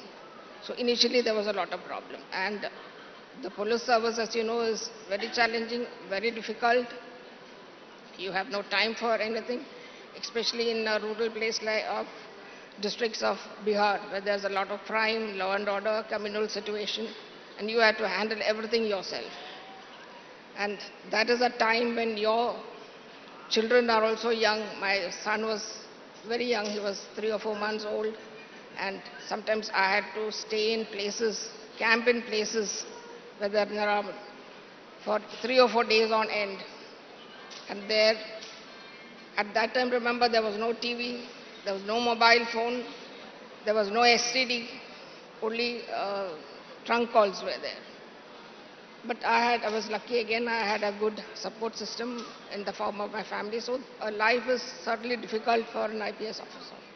Amazing, amazing story. It's so inspiring, really, the way you fought through all possible barriers to make it to where you have. Tejdeep Kaur, ma'am, you are a multitasker like no other, former DG of the Telangana Special Protection Force. You write a lot of poems on women empowerment. You head the Telangana Sikh Society. You also run a campaign. She runs a campaign for women to wear saris more often. So it's lovely to see you living up to this campaign. I'm sure you're very happy to see the number of women here who are all celebrating the sari on Women's Day. Tell us about what your journey was like, ma'am. And, this is a question I asked Anukriti as well. When you were in the service, your very first day when you joined duty, was it one woman in a room full of men? Room full? It was a district full of men. Wherever you went, you were the first. I think I'm the 11th woman IPS officer in the country. And wherever I went, I was the first. There was a guy accused of double rape, gang rape, and main accused of a gang rape. I caught him at a bus stand barehandedly, and I had to hit him to disarm him and brought him to the police station, put him in the lockup. Then I went home to look at my little baby son. Before I could return to the police station, I got a call from the SHO that he had cut up his wrists. And they said, he was only 32, this young man. They said, he's saying, how will I show my face to the world? A woman has beaten me. So then the first thing the SP did, he rushed there because it was custodial death. And he said, Tejdeep, you will never hit anyone. If you want to hit anyone, ask the man standing next to you to hit him. I said, what? I mean, I'm a trained police officer. I would have got a black belt in unarmed combat. And my boss is telling me not to hit. So I said, sir, it was in self-defense. He had 2 huge knives and a gun. Country-made pistol with him. He would have killed me. She said, and I was all alone. The driver was on the jeep and at the bus stand, nobody helped me. He said, no. Rule number 1. That's where it starts. Then you get obscene mail, obscene email. I have this whole lot of poetry and I have these huge blood donation, I pledge campaigns that I have been doing. So I had a huge website and things like that. Obscene mail, and when that guy is arrested, 2 different, one postal mail and one email, and when they are arrested, he's F&B manager of a 5-star hotel. The other guy is a postmaster. There's 2 different time periods. Time is short, so I need to. So at that time, when they were interrogated, they said, Arey, why should we not send obscene mail to a woman in power? That's the fun of it. Who wants to send obscene mail or say obscene things to a woman next door? So that is it. So just because you're a woman, you are singled out for this. It doesn't make any sense anywhere. But then you have the positive side. I must have by now maybe 100 children named after me, boys and girls. So every time my subordinates had babies, they said, Sai, Teja, Deepa. So ma'am's name is there. Then we have male children as Tej Deep Adwalla. He went on to be the world junior chess champion. So wonderful things like that, and that is so inspiring. It makes you want to soar higher, do better things. Every time you look at your victim, and every time you get her success. I could get a woman who came to me 6 months after rape, saying, I'm pregnant with the rapist's baby. And I was raped because we don't want to sell our land to this big landlord. And I could get a conviction. I mean, that's it. Your life is made. That's it. No next human janma for you. That's it. Seva to the ultimate. You are the first responder. When somebody is in trouble, they don't worry if the fire departments come on. Police aayi ki nahi. And you are that police. And you have to wipe a tear from an unknown face, hold an unknown hand, even before you can hold the hand of your family. Before my son could say, Daddy, he would say, Jeep, Gypsy. Because all the time his babyhood was spent in a Jeep or a Gypsy. That's the beauty of it. I mean, if I have to write a dream, script a dream, this is what I would script for myself again, and again. Wow. One final question to all three of you. Ma'am, to you first. Why should there be more women in the police force? Why not? Isn't half the world's population, or less than half, because we've made it less than half, women? Who is going to take care of us? And we have challenging needs. Today's women don't go to sleep when it's dark. Remember when our mothers told us, "Andhere hone se pehle aa jao." Mom, I play hockey for my state, and that's the way you talk to me. I'm center forward. He said, "Mujhe nahi malum." You come before it's dark. Take that bus. Now, days have changed. Women come home at 2 a.m. from work. They travel. My own daughter-in-law is here. I call my daughter-in-law daughter-in-law. I mean, she's all over the world. So, doesn't she have needs? Don't we need to take care of them? You rape one woman and you have raped 1,000,000. You cut one finger of Durga, all the fingers hurt. When is it that we will do justice for women? When is it that we will feminize our institutions to accommodate them? We went without toilets for years. Till I was superintendent of police, I never had a toilet of my own. I mean, the head constable would say, you go on a PWG, got so drawn into it. You go on a lookout for, underground Naxalites. And what the head constable would say, Amma, if you go further, the grass will grow higher. If you want to pee, go behind that tree and pee. And we listen to our Havaldars. From that time, we've come now. Only 598 women, IPS officers in this vast country. 40 years later, Anukriti is still the first one to go to Sambal. I mean, what pride we take. Make in India, for India.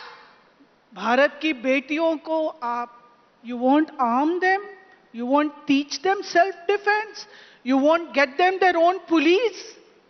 How will you tackle crime against women?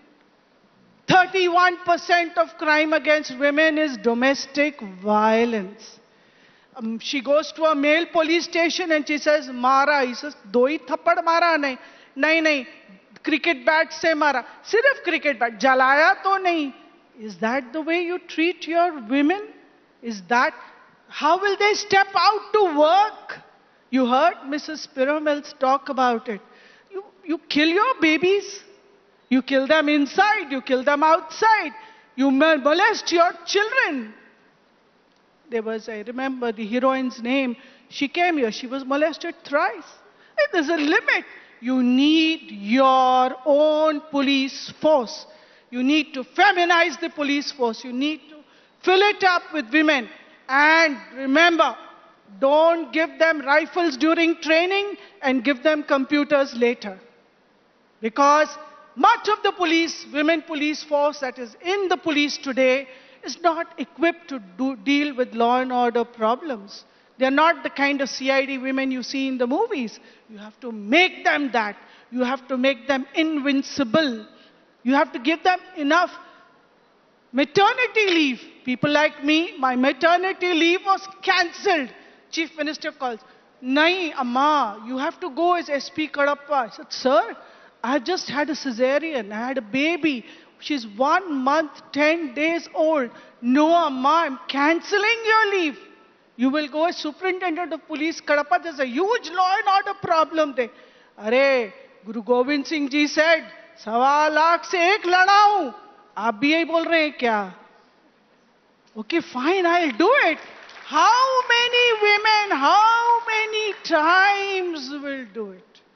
My daughter turned blind with cancer. She had a tumor sitting on her optic nerve. And my grandmother said, Beta, you're selling land to take care of your daughter. What use she is to you? She's a blind girl. Let her go. I struggled with her for 2.5 years, and then she went. But I learned a lesson. I don't ever want any mother to say it.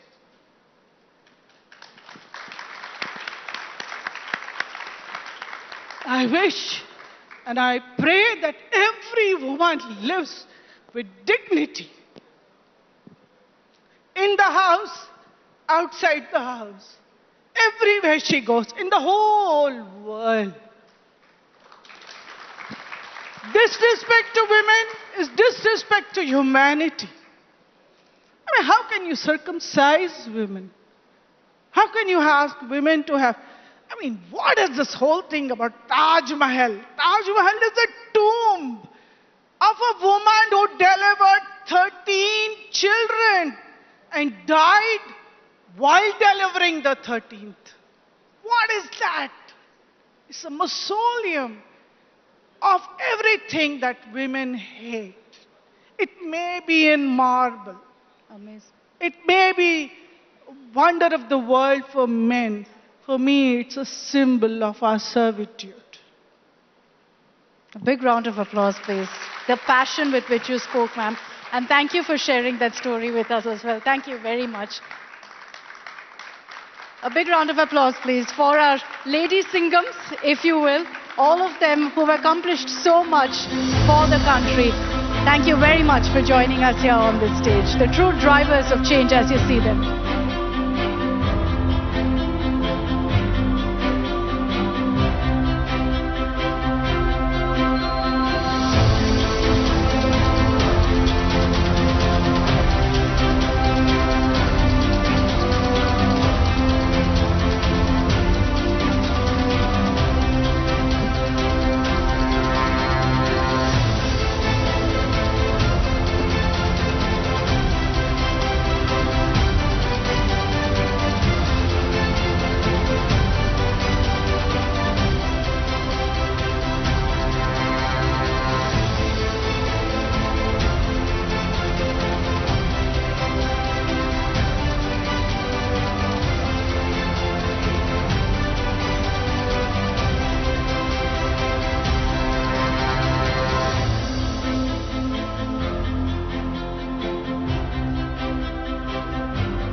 All right, ladies and gentlemen, we're almost set for our felicitation, but let me just hand this over now for a keynote address. I know you were all looking forward, we were particularly also looking forward to the chairperson of Mahindra and Mahindra, Mr. Anand Mahindra, to be here. Unfortunately, he got caught up with a last-minute commitment, but he still sent this message for all of you lovely women. Do take a look. Good evening, ladies and gentlemen, and thank you all for making the time to attend this hallmark event. The women in my life, my mother, my sisters, my wife, and my 2 daughters, have always been a huge inspiration to me. In fact, I guess you could say I'm surrounded by Nari Shakti every single day. And so it gives me great joy to celebrate these women who have challenged the status quo and succeeded in making a difference across a wide spectrum of fields, from the police and defense forces to social reform, from literally rocket science to promoting the arts. And today's slate of awardees are an inspiration to not just young women across the country, but to all of us, across ages, gender and nationalities. Today's event marks the culmination of a convoy of XUV 700s that traveled to each of these women. And it was truly a cross-country trip, spreading from Gujarat in the west to Bengal in the east, from Mohali up north down to Kerala, covering over 10,000 kilometers. And that only shows how strong, inspirational women are working tirelessly across the country to make an impact. I can't think of a better metaphor for the individual journeys that each of these remarkable women have undertaken in their own lives. The Mahindra group of companies was founded at the time of independence with the express purpose of working towards creating a better tomorrow for our new country at that time, and continues to embody that spirit as a key pillar of our RISE philosophy. These women embody that purpose, and I want to congratulate each and every one of them for all that they have accomplished in their fields.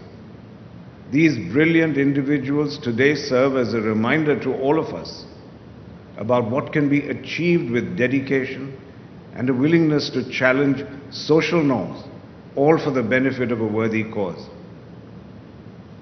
So here's to looking at a future where more inspirational women are in the driver's seat.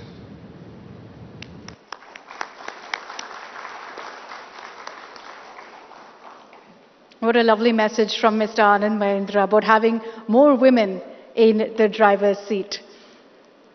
Our next session is on women's role towards Viksit Bharat, and we will have on stage Lok Sabha MP Poonam Mahajan. Please join us here on stage. Thank you for joining us. Raj Chengappa will be taking this forward.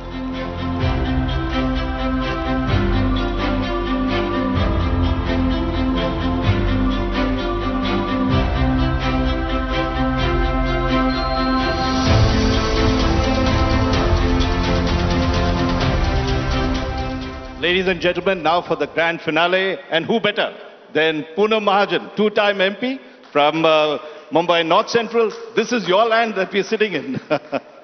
We are sevak of the people, so I won't say this is my land, but this land has given me a lot, so I'm grateful to this land. Let's give a very warm round of applause. Poonam, I was just looking at your Insta handle. I mean, that's the thing these days one needs to look at. And you described yourself on that as mother, member of parliament, voice for all living things. Now, is that the order of your priority? Very much. I mean, I just heard everyone talking about their motherhood. And if motherhood has taught me everything, which is actually I'm implementing in my constituency as a mother, as a woman, as a giver, to understand. I think being a mother is a blessing. Sometimes it's tiring for sure. But, and of course, member of parliament, then I have that motherly attitude also towards certain things. And it's a huge constituency. People, their expectations, the way we should explain the people, how India is growing. So the stories are also very difficult to explain. So I think that motherhood comes in me when I'm here in the constituency. And voice for the voiceless, of course, I have done Chipko moment to save a tree, to save an animal. I think I've been blessed to fight for everything. And you're also, as we spoke, mother of all the animals that you, yes. you've taken care of. Very much. And I think that, again, growing up in a certain way where I could connect myself to environment, our living, our dependency. And I always say there is only one earth till the time we are alive. If she won't take care of us, then how will we take care of her? So she has to survive for us, the poor Mother Earth. So maybe that actually since childhood I learned from it and then took it forward. You talked of your early life. Was your father the inspiration for you to join politics, or was this a self-willed sort of decision? It was more of a political decision. Of course, everyone knows her father, so sorry, I don't have to introduce that. Let me put it this way, and I don't want to be very cheeky in my answer. So, and not very political. It was a very conscious decision made that time. Was it right or wrong? I don't know, but now I'm here. And here to stay. But when I lost my father with a very unfortunate incident and the way the family went through it, in that turmoil, maybe growing up, seeing my father, new BJP from 1980s till here, maybe you learn a lot when you're younger, you see a lot. That does not mean that you're capable enough to handle responsibilities. But maybe I joined BJP, learned a lot of lessons, lost an election, learnt more lessons, lost very badly, and then came here. So I also have my set of stories to tell, or experiences, through my experiences and journey. But my journey with my father, I think that base and that foundation somehow has actually got me here. I still remember, I must tell you, because today's Women's Day and I repeat this everywhere. I did my schooling, my first language is Marathi, so my schooling was done in Marathi. English is my third language. But I always... show. I'm my father's daughter, I have to learn best. Expectations are higher. But I still remember I always used to ask my father, and you know, even in 5th or 6th grade in Marathi medium school, Gopal came here, Sita sat there, that kind of Marathi we used to, English we used to learn.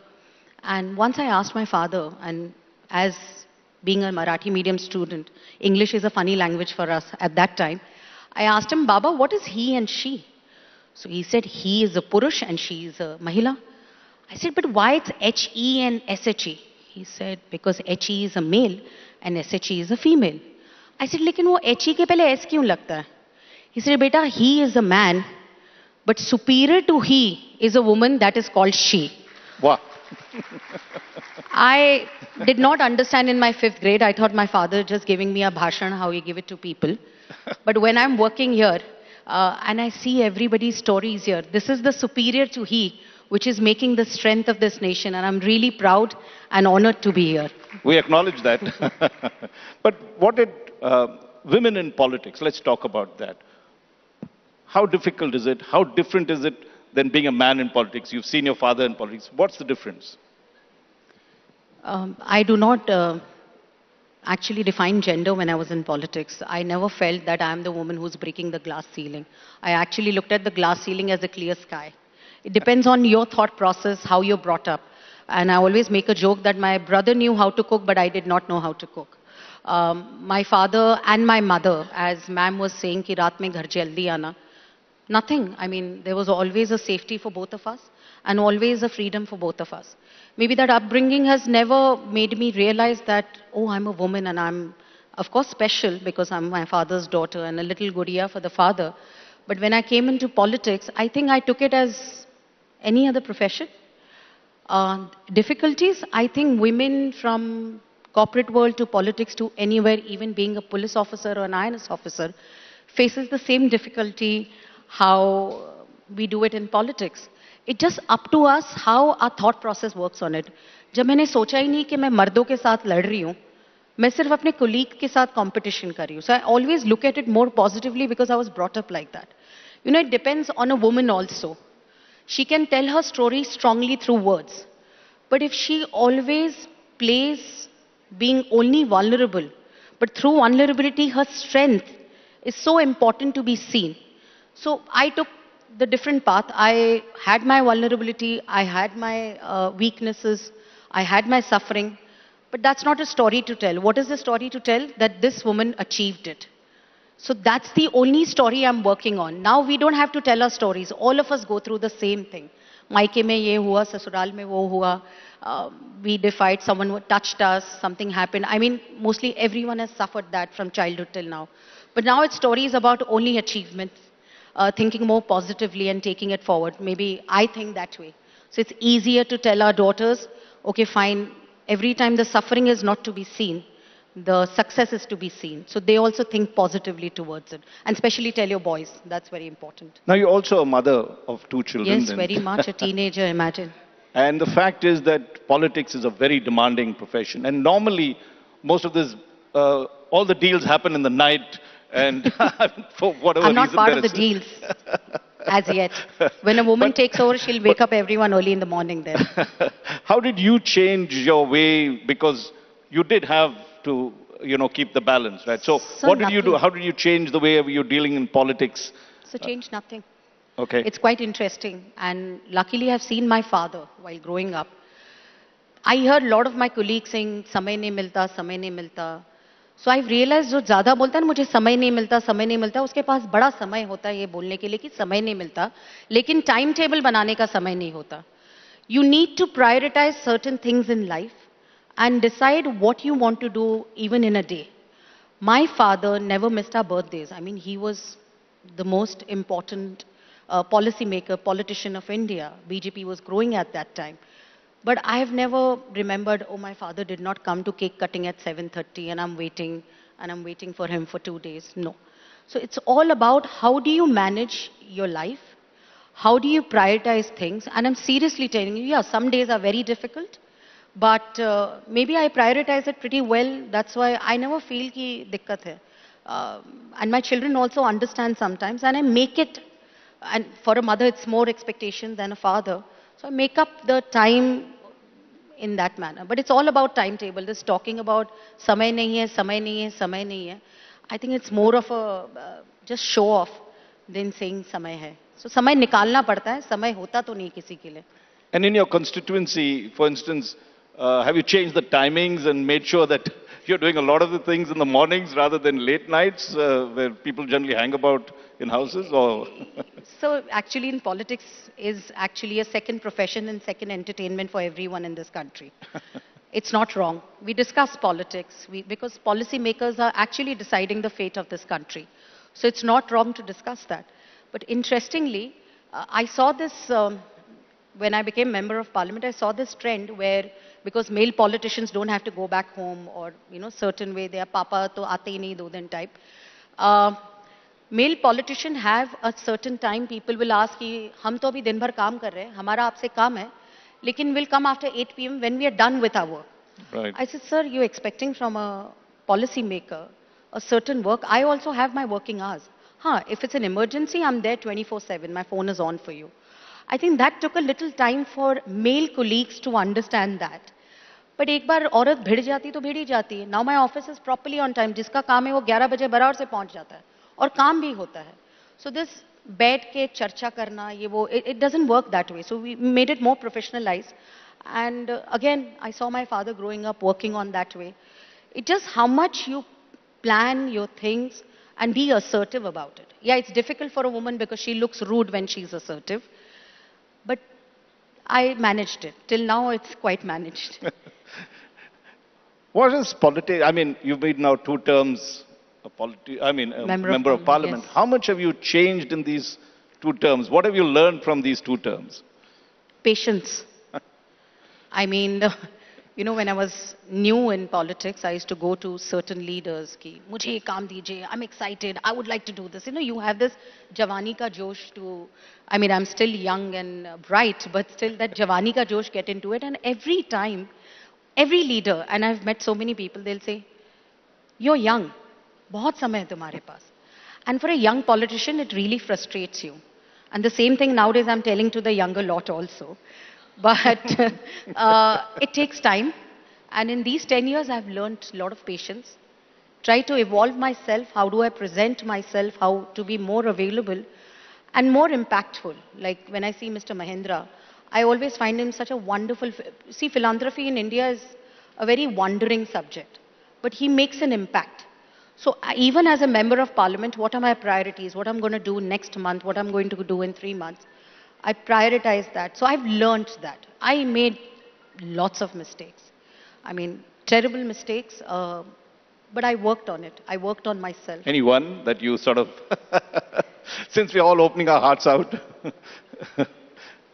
If I ask my family, they'll tell 1,000. Let me come back to only one.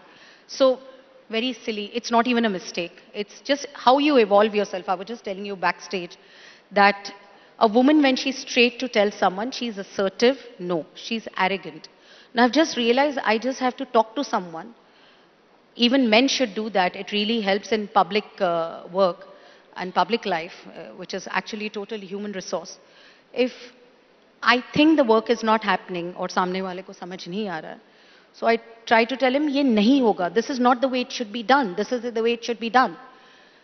I understood, especially because a woman being assertive, it becomes certain arrogant. And my colleagues then started saying, ye to arrogant hai, bahut straightforward hai. So that actually wondered a lot for many, many years. Then suddenly I said, chalo theek hai, bolna to wahi hai, uska tone badal deti hu. So I say the same thing to them. This is not right, ji. This is not the way it should be worked. Now it's a very silly idea, but it actually helped me and to survive in a longer run. Which I nowadays tell male colleagues कि तुम ऐसे बात करोगे तो अच्छा होगा.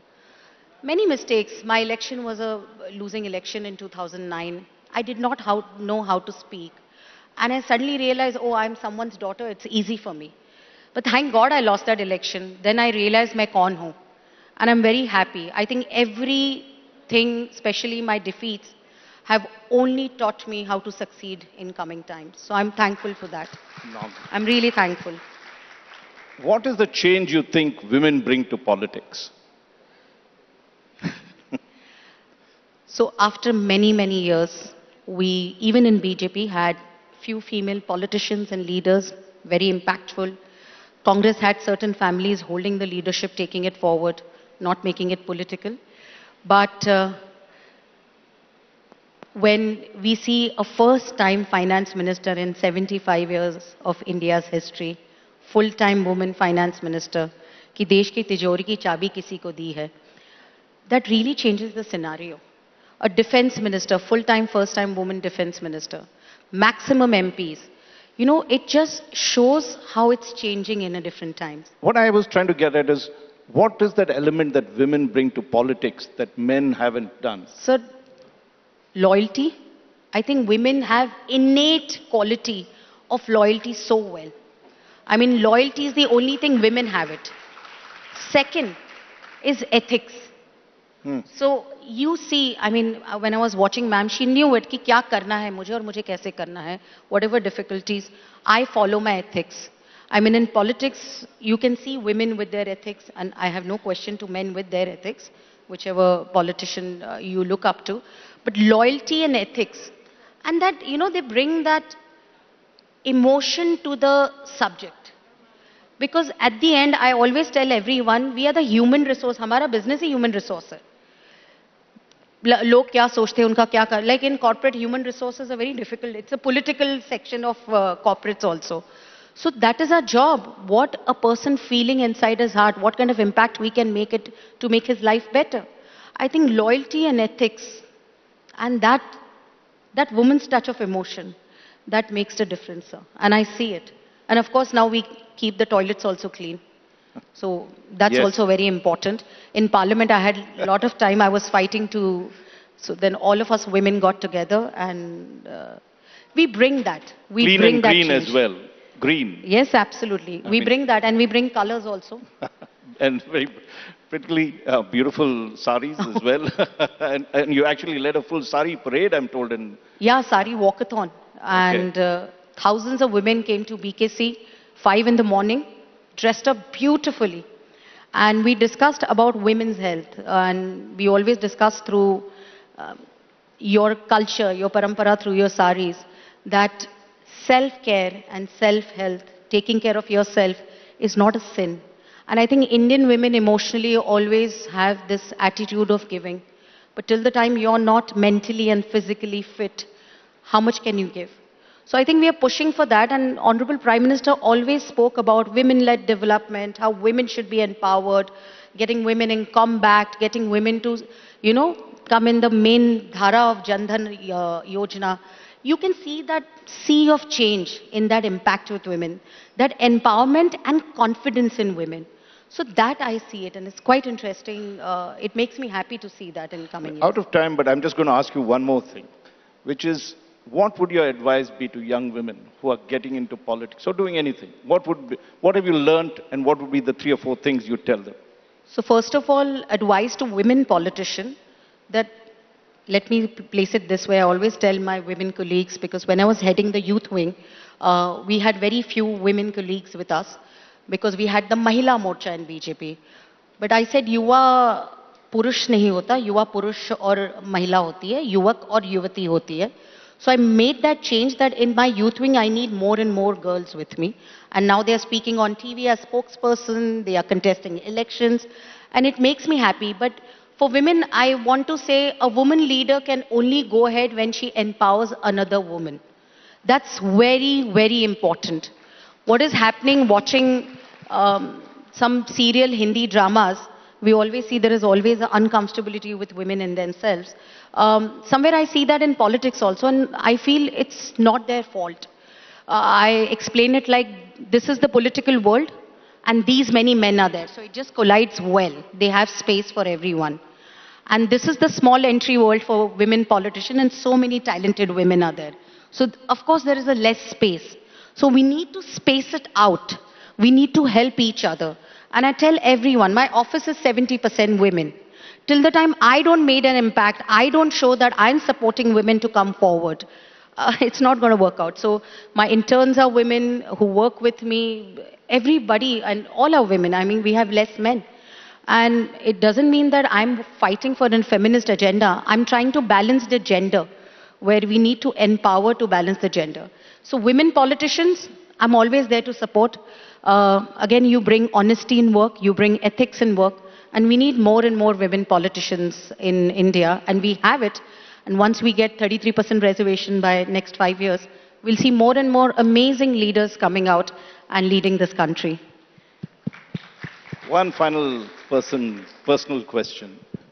What are the life lessons you've learned? What has life taught you? My father used to put this, you must be remembering, in his office, and the photos were all viral behind his desk. I had given him that poster. I don't know where we bought that poster. It was written, "No defeat is final until you stop trying." So when you don't want to see defeat and you have to keep working, I think that's the life lesson. My life lesson, when I held my father when he was shot, took him to the hospital not believing that he won't survive, then fighting a police case for a very long time. But I still remember that as my strength more than thinking it as my weakness. I say maybe this is what I had to go through to see it. But these are all life lessons. I still remember telling my father, he said, "What happened to me? Why?" And lifting him and running to the hospital. I said, "Baba, it's the start of our new life. Don't worry, everything will get over." And it didn't work out. But maybe that was start of my new life, to learn from it, evolve myself. And I have to look back in that manner. That's why no defeat is final until you stop trying. So I lost my election in 2009, 14 I came back, 19 I won. And this is what I always believe in. So, ladies and gentlemen, no words can describe what you said. Sir. Thank you very, very much. Thank you, sir. Thank you. Let's give a really, really warm round of applause for this. Thank you so much, ma'am. Just a token of our appreciation, please, being handed over to Poonam Mahajan. A round of applause, please, for their extremely candid conversation with the two-time Lok Sabha MP.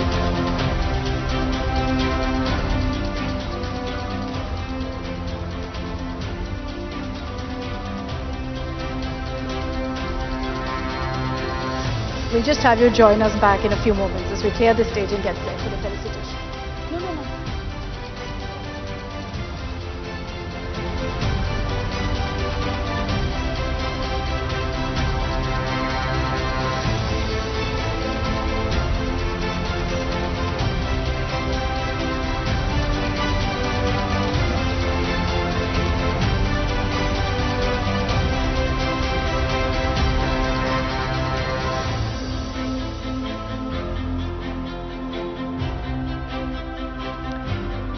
So ladies and gentlemen, it's that time of the evening where we felicitate, honor our drivers of change.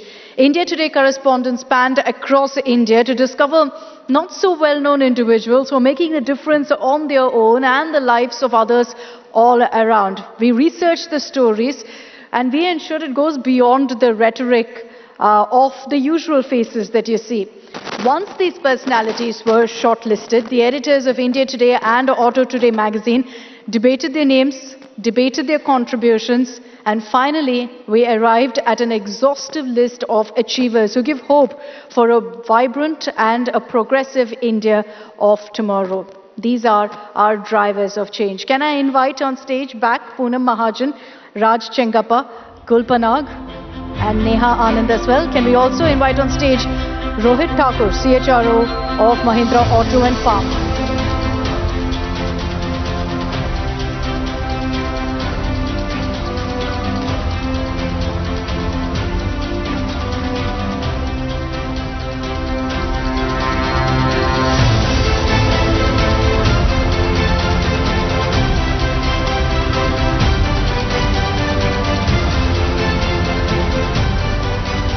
So So for each woman that we will be honoring tonight, I'll read out your name. We'll play out a small film in recognition of all that you've done, and then I'll invite you up on the stage.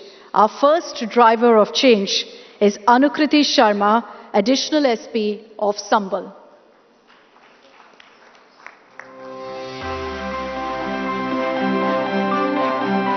Anukriti Sharma, ASP of Bulandshahr.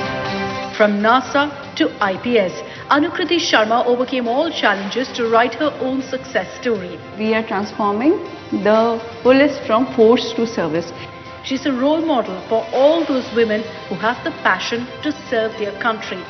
I'm trying that I motivate others to join the service. Standing tall with an indomitable spirit in a male-dominated profession. This is a male-dominated profession. An inspiration to redefine femininity. And can I call up on stage now Anukriti Sharma to receive the honor. A big round of applause, please. You heard Anukriti's story from earlier about how from a scientist living abroad, she's now come back to India, made all of us so very proud of all that she's done as the additional SP of Sambal. She's brought in a slew of reforms, a slew of changes, and focused particularly on the well-being and welfare of women police officials.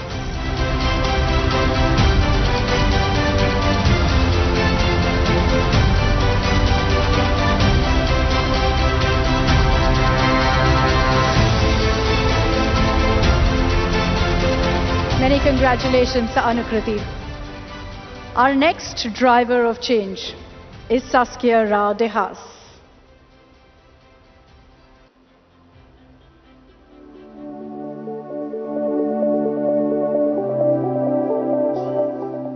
A celebrated Western classical cellist, Saskia Rao Dehas from Delhi.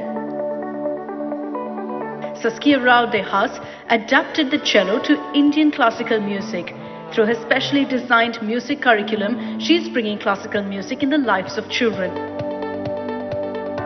Music teaches life skills. One of them is patience. Touching and transforming lives with love and passion.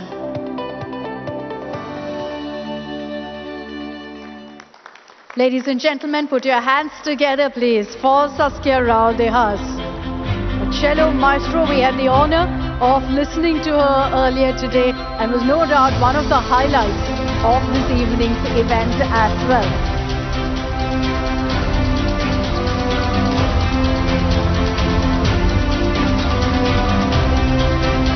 Truly transcending the boundaries with her music, she has now adapted the cello to Indian classical music, as we all witnessed earlier as well. Many congratulations to you, Saskia. And our next driver of change is Lieutenant Colonel Ravinderjit Randhawa. The first Veer Nari to join the armed forces, Lieutenant Colonel Ravinder Singh Randhawa, Mohali. Carrying forward the legacy of her late husband, Major Sukhwinder Jeet Randhawa, I never thought of joining army at very first place. Ravinder Jeet walked all the way to the battlefield, embodying grace and resilience. So after that, life took 360-degree turn for me. She donned the uniform to fulfill her husband's dream, a tribute to the unyielding spirit of motherhood.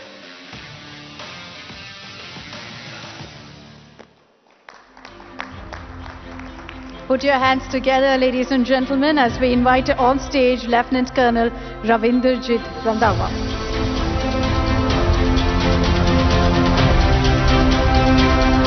The first Veer Nari to join the armed forces, and what a touching moment it was when she was with us on stage also, talking to us about her journey and what inspired her to go ahead and walk all the way to the battlefield.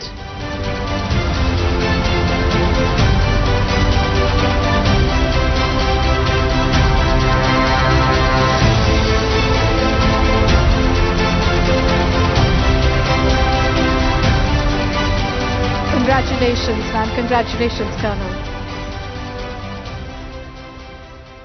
Our next hero is Asha Sinha.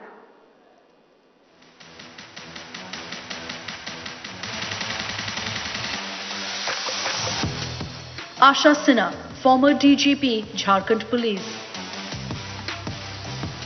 The First Lady Commandant of any paramilitary force in India, Asha Sinha created history by holding a position of power in a male-centric system. So I was going to be the First Lady of the paramilitary force, heading a paramilitary force.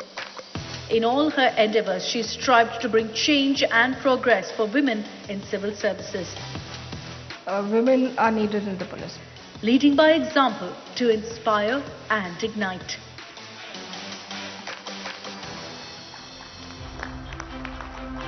I'd like to welcome on stage Asha Sinha, former DGP of the Jharkhand Police and the First Lady Commandant of any paramilitary force in India. She scripted a history by holding a position of power in what was a male-centric system. So please put your hands together. A warm round of applause, please, for Asha Sinha.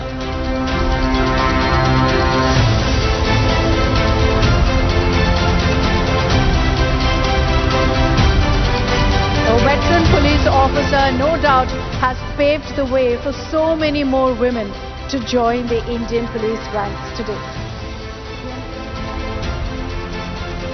Congratulations, ma'am.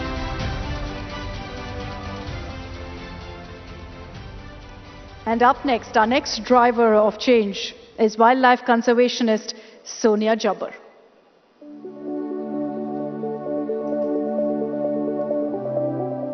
Sonia Jabbar, Naxalbari, plantation owner and animal conservationist. Addressing the conflict between wildlife and humans, Sonia Jabbar transformed her tea estate to facilitate the migration route of elephants. We are looking at a balance and the health of all creatures. Also mentoring and encouraging women working in the sector on social and economic front.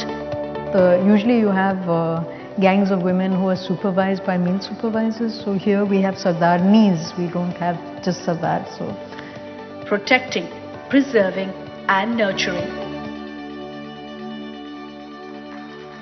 Please welcome on stage Sonia Jabbar from Naxalbari, a plantation owner and an animal conservationist. We got a glimpse into what she does here, addressing a very, very important issue of man-animal conflict that we see so very often wreaking havoc in so many parts of the country, finding a solution to that crisis.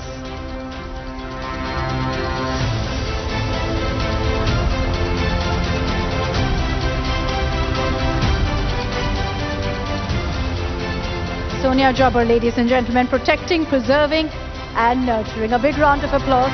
Congratulations.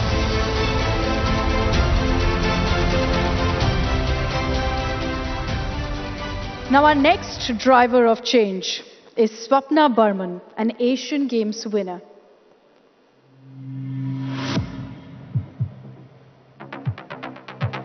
Swapna Burman of Siliguri, West Bengal, Indian heptathlete. Defying all odds, from a small village in West Bengal to the National Games, Swapna Burman paved her way to gold. पता है ना आप लोगों को rickshaw चलाते थे पापा? ऐसा दिन देखा है मैंने कि कल क्या खाएंगे? Even in the face of all adversities and innumerable challenges, she is unstoppable. कोई भी अगर आप लक्ष्य रखते हो, स्टार्टिंग में ही ऐसा रखो कि मुझे वहां तक जाना है, तो उसके लिए पहले से ही लिख के रखो. A journey of hard work, of struggle and perseverance. A big round of applause, please, for Swapna. Unfortunately, she couldn't join us this evening here at the event. We played out her message for you, but let's give her a big round of applause to recognize all of her hard work and all that she's done for us. As we go into our next category, I'd like to thank Rohit for joining us here on stage. Can I invite back on stage the Chief Executive Officer of Mahindra and Mahindra Automotive Division, Nalinikanth Golagutta.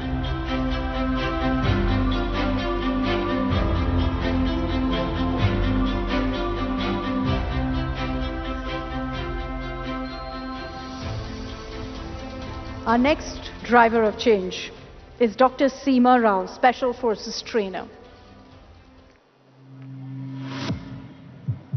Dr. Seema Rao, Mumbai. Special Forces Trainer of the Indian Military Service. Overcoming all gender barriers, Dr. Seema Rao is the first female commando trainer in India, teaching the art and skills of combat to various Indian forces. I have been training the Indian forces for the past 25 years. Standing shoulder to shoulder with men, she's conquered all her fears with courage and prowess. That's very important for women to be able to, overcome whatever fears they have. A power trailblazer, empowering other women. Give it up for Dr. Seema Rao as she joins us here on the stage. The first female commando trainer in India, teaching the art and skills of combat to various Indian forces. A true hero and such a huge inspiration for all of us. A big round of applause, please, for Dr. Seema Rao.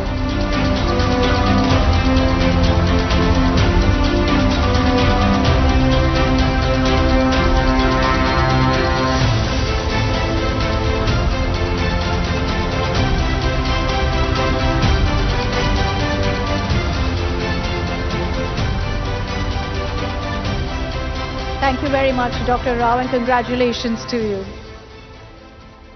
All right, let's move on to our next hero. Our next driver of change is Kriti Bharti.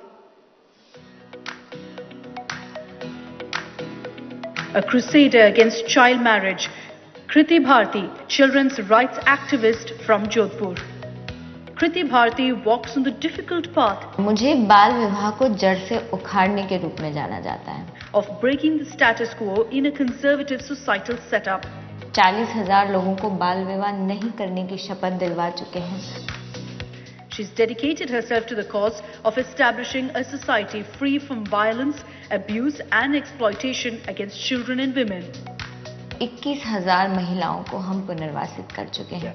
Creating a world where every woman can thrive.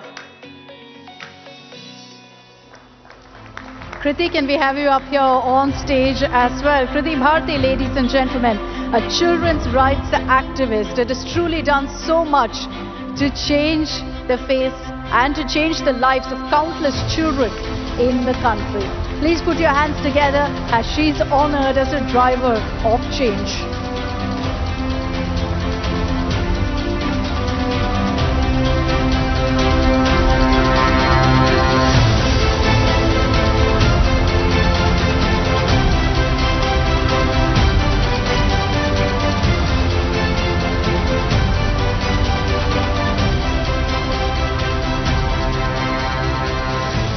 Many congratulations, Kriti, and thank you for all the work that you do.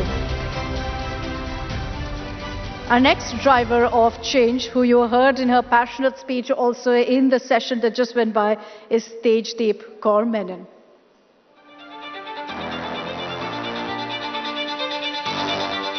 Tejdeep Kaur Menon, DGP, Telangana SPF. As articulate and as passionate about fighting crime against women. And now I think this is my highest calling, reaching out to the poorest, reaching out to those who have nowhere to turn to. Tejdeep Kaur Menon flawlessly portrays the different roles she performs with aplomb. A woman has to be both Durga and Lakshmi. An IPS advocating for women's rights along with nature conservation and writing poetry. A change enabler steering towards a better environment. Can we have up on stage with a warm round of applause, Tejdeep Kaur Menon, former DG of the Telangana Special Protection Force, someone who is very, very vocal about her campaign for women empowerment and has been part of several initiatives on that front. Truly a change enabler on stage here, ladies and gentlemen.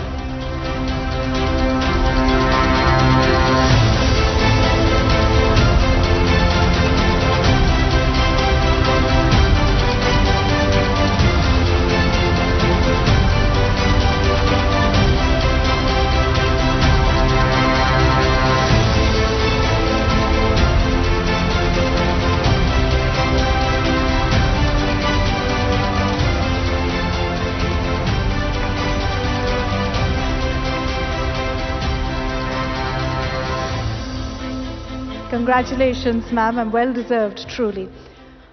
Our next driver of change.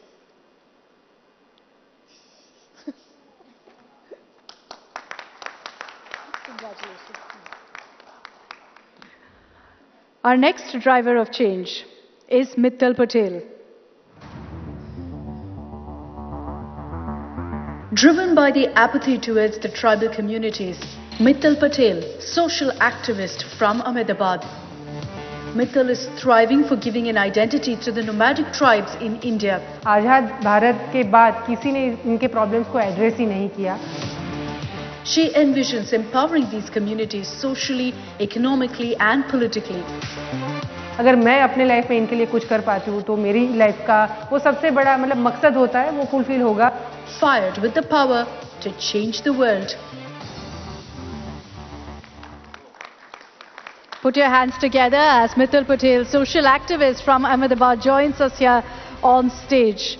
She's worked so hard on empowering communities that otherwise were completely ignored and sidelined, giving an identity to the nomadic tribes in India.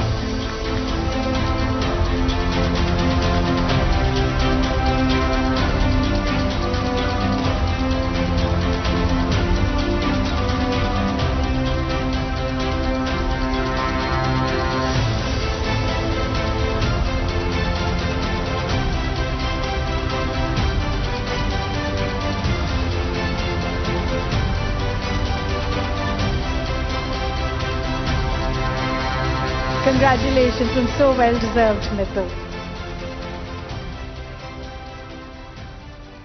And it's over to our next hero. It's Tessie Thomas.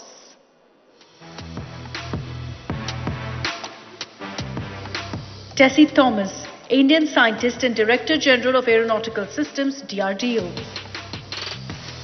The first ever woman scientist to head a missile project in India.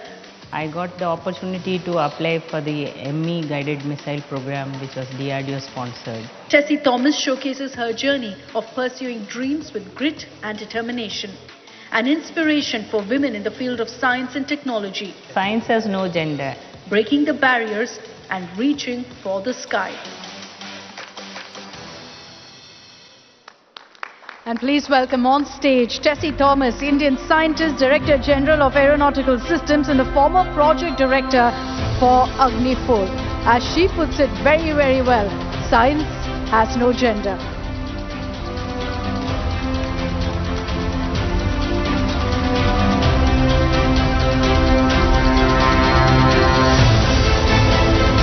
The first ever woman scientist to head a missile project in India.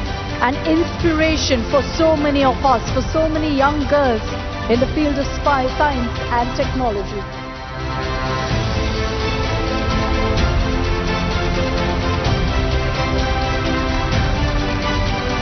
Congratulations, ma'am. You truly are an inspiration. Well, we could go on and on and on with this list, but because there's a time limit, we come to our last driver of change, Virali Modi. Virali Modi, disability rights activist in Mumbai. A fighter and survivor in the real sense of the word. I was initially declared dead for 7 minutes and I was just laying there on the testing table. Virali Modi is a beacon of hope and motivation for people with disabilities. Didn't want to be friends with me anymore. People started calling me Dharti ka Boj. An unfathomable story of struggle, patience and undying willpower. Born to rise and shine, come what may. Ladies and gentlemen, put your hands together as Virali Modi joins us here on stage. A social activist who took inspiration from her own struggle and said she will fight for everyone and ensure that those who are disabled get the right kind of help that they need across the country.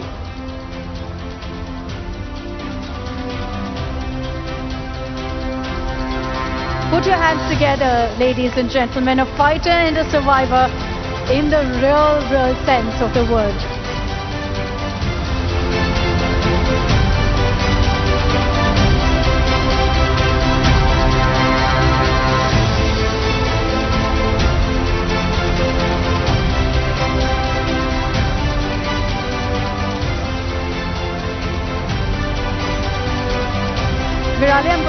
request you to stay on the stage. Virali, I'll request you to stay on the stage. Can I ask all the other drivers of change as well to join us here, please, for a quick group photo?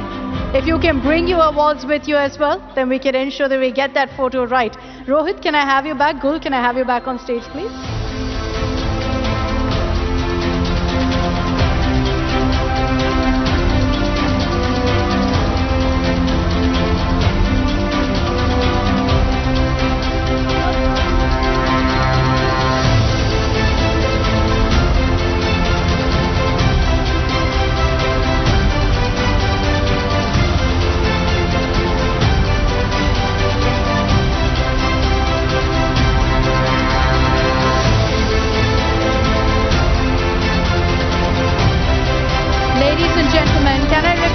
Standing ovation, please, for our drivers of change. These lovely women who brought us such inspiring, moving stories of courage, of determination, taking us through our struggles and all that they do to empower women across the country, across the world. Give it up for our drivers of change.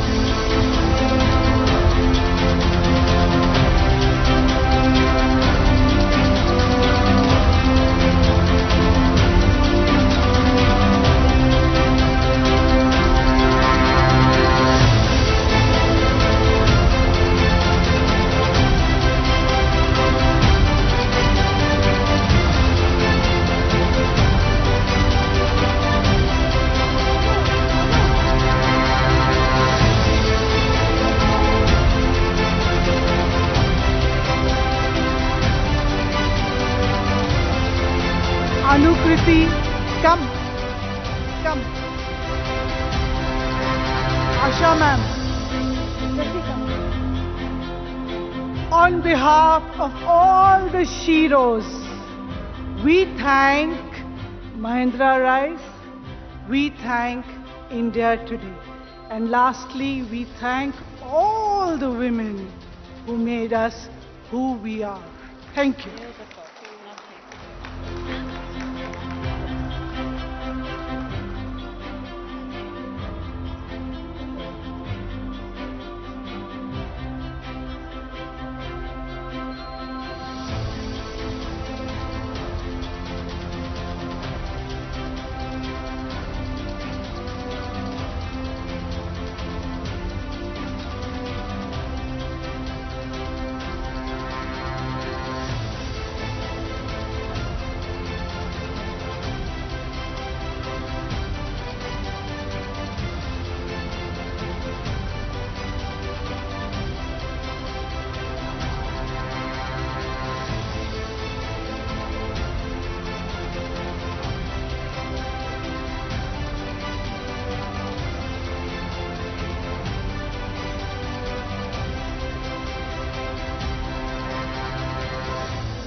And with that, ladies and gentlemen, we come to the end of our Drivers of Change event. I hope you all enjoyed it as much as we enjoyed bringing this, working on it, and bringing this event to you. Thank you very much for joining us. I started off this event saying that you will leave feeling inspired and motivated. I do hope we achieved that with the stories of just a handful of women who do so much for women across the country and the world. Wishing you all once again a very, very happy Women's Day.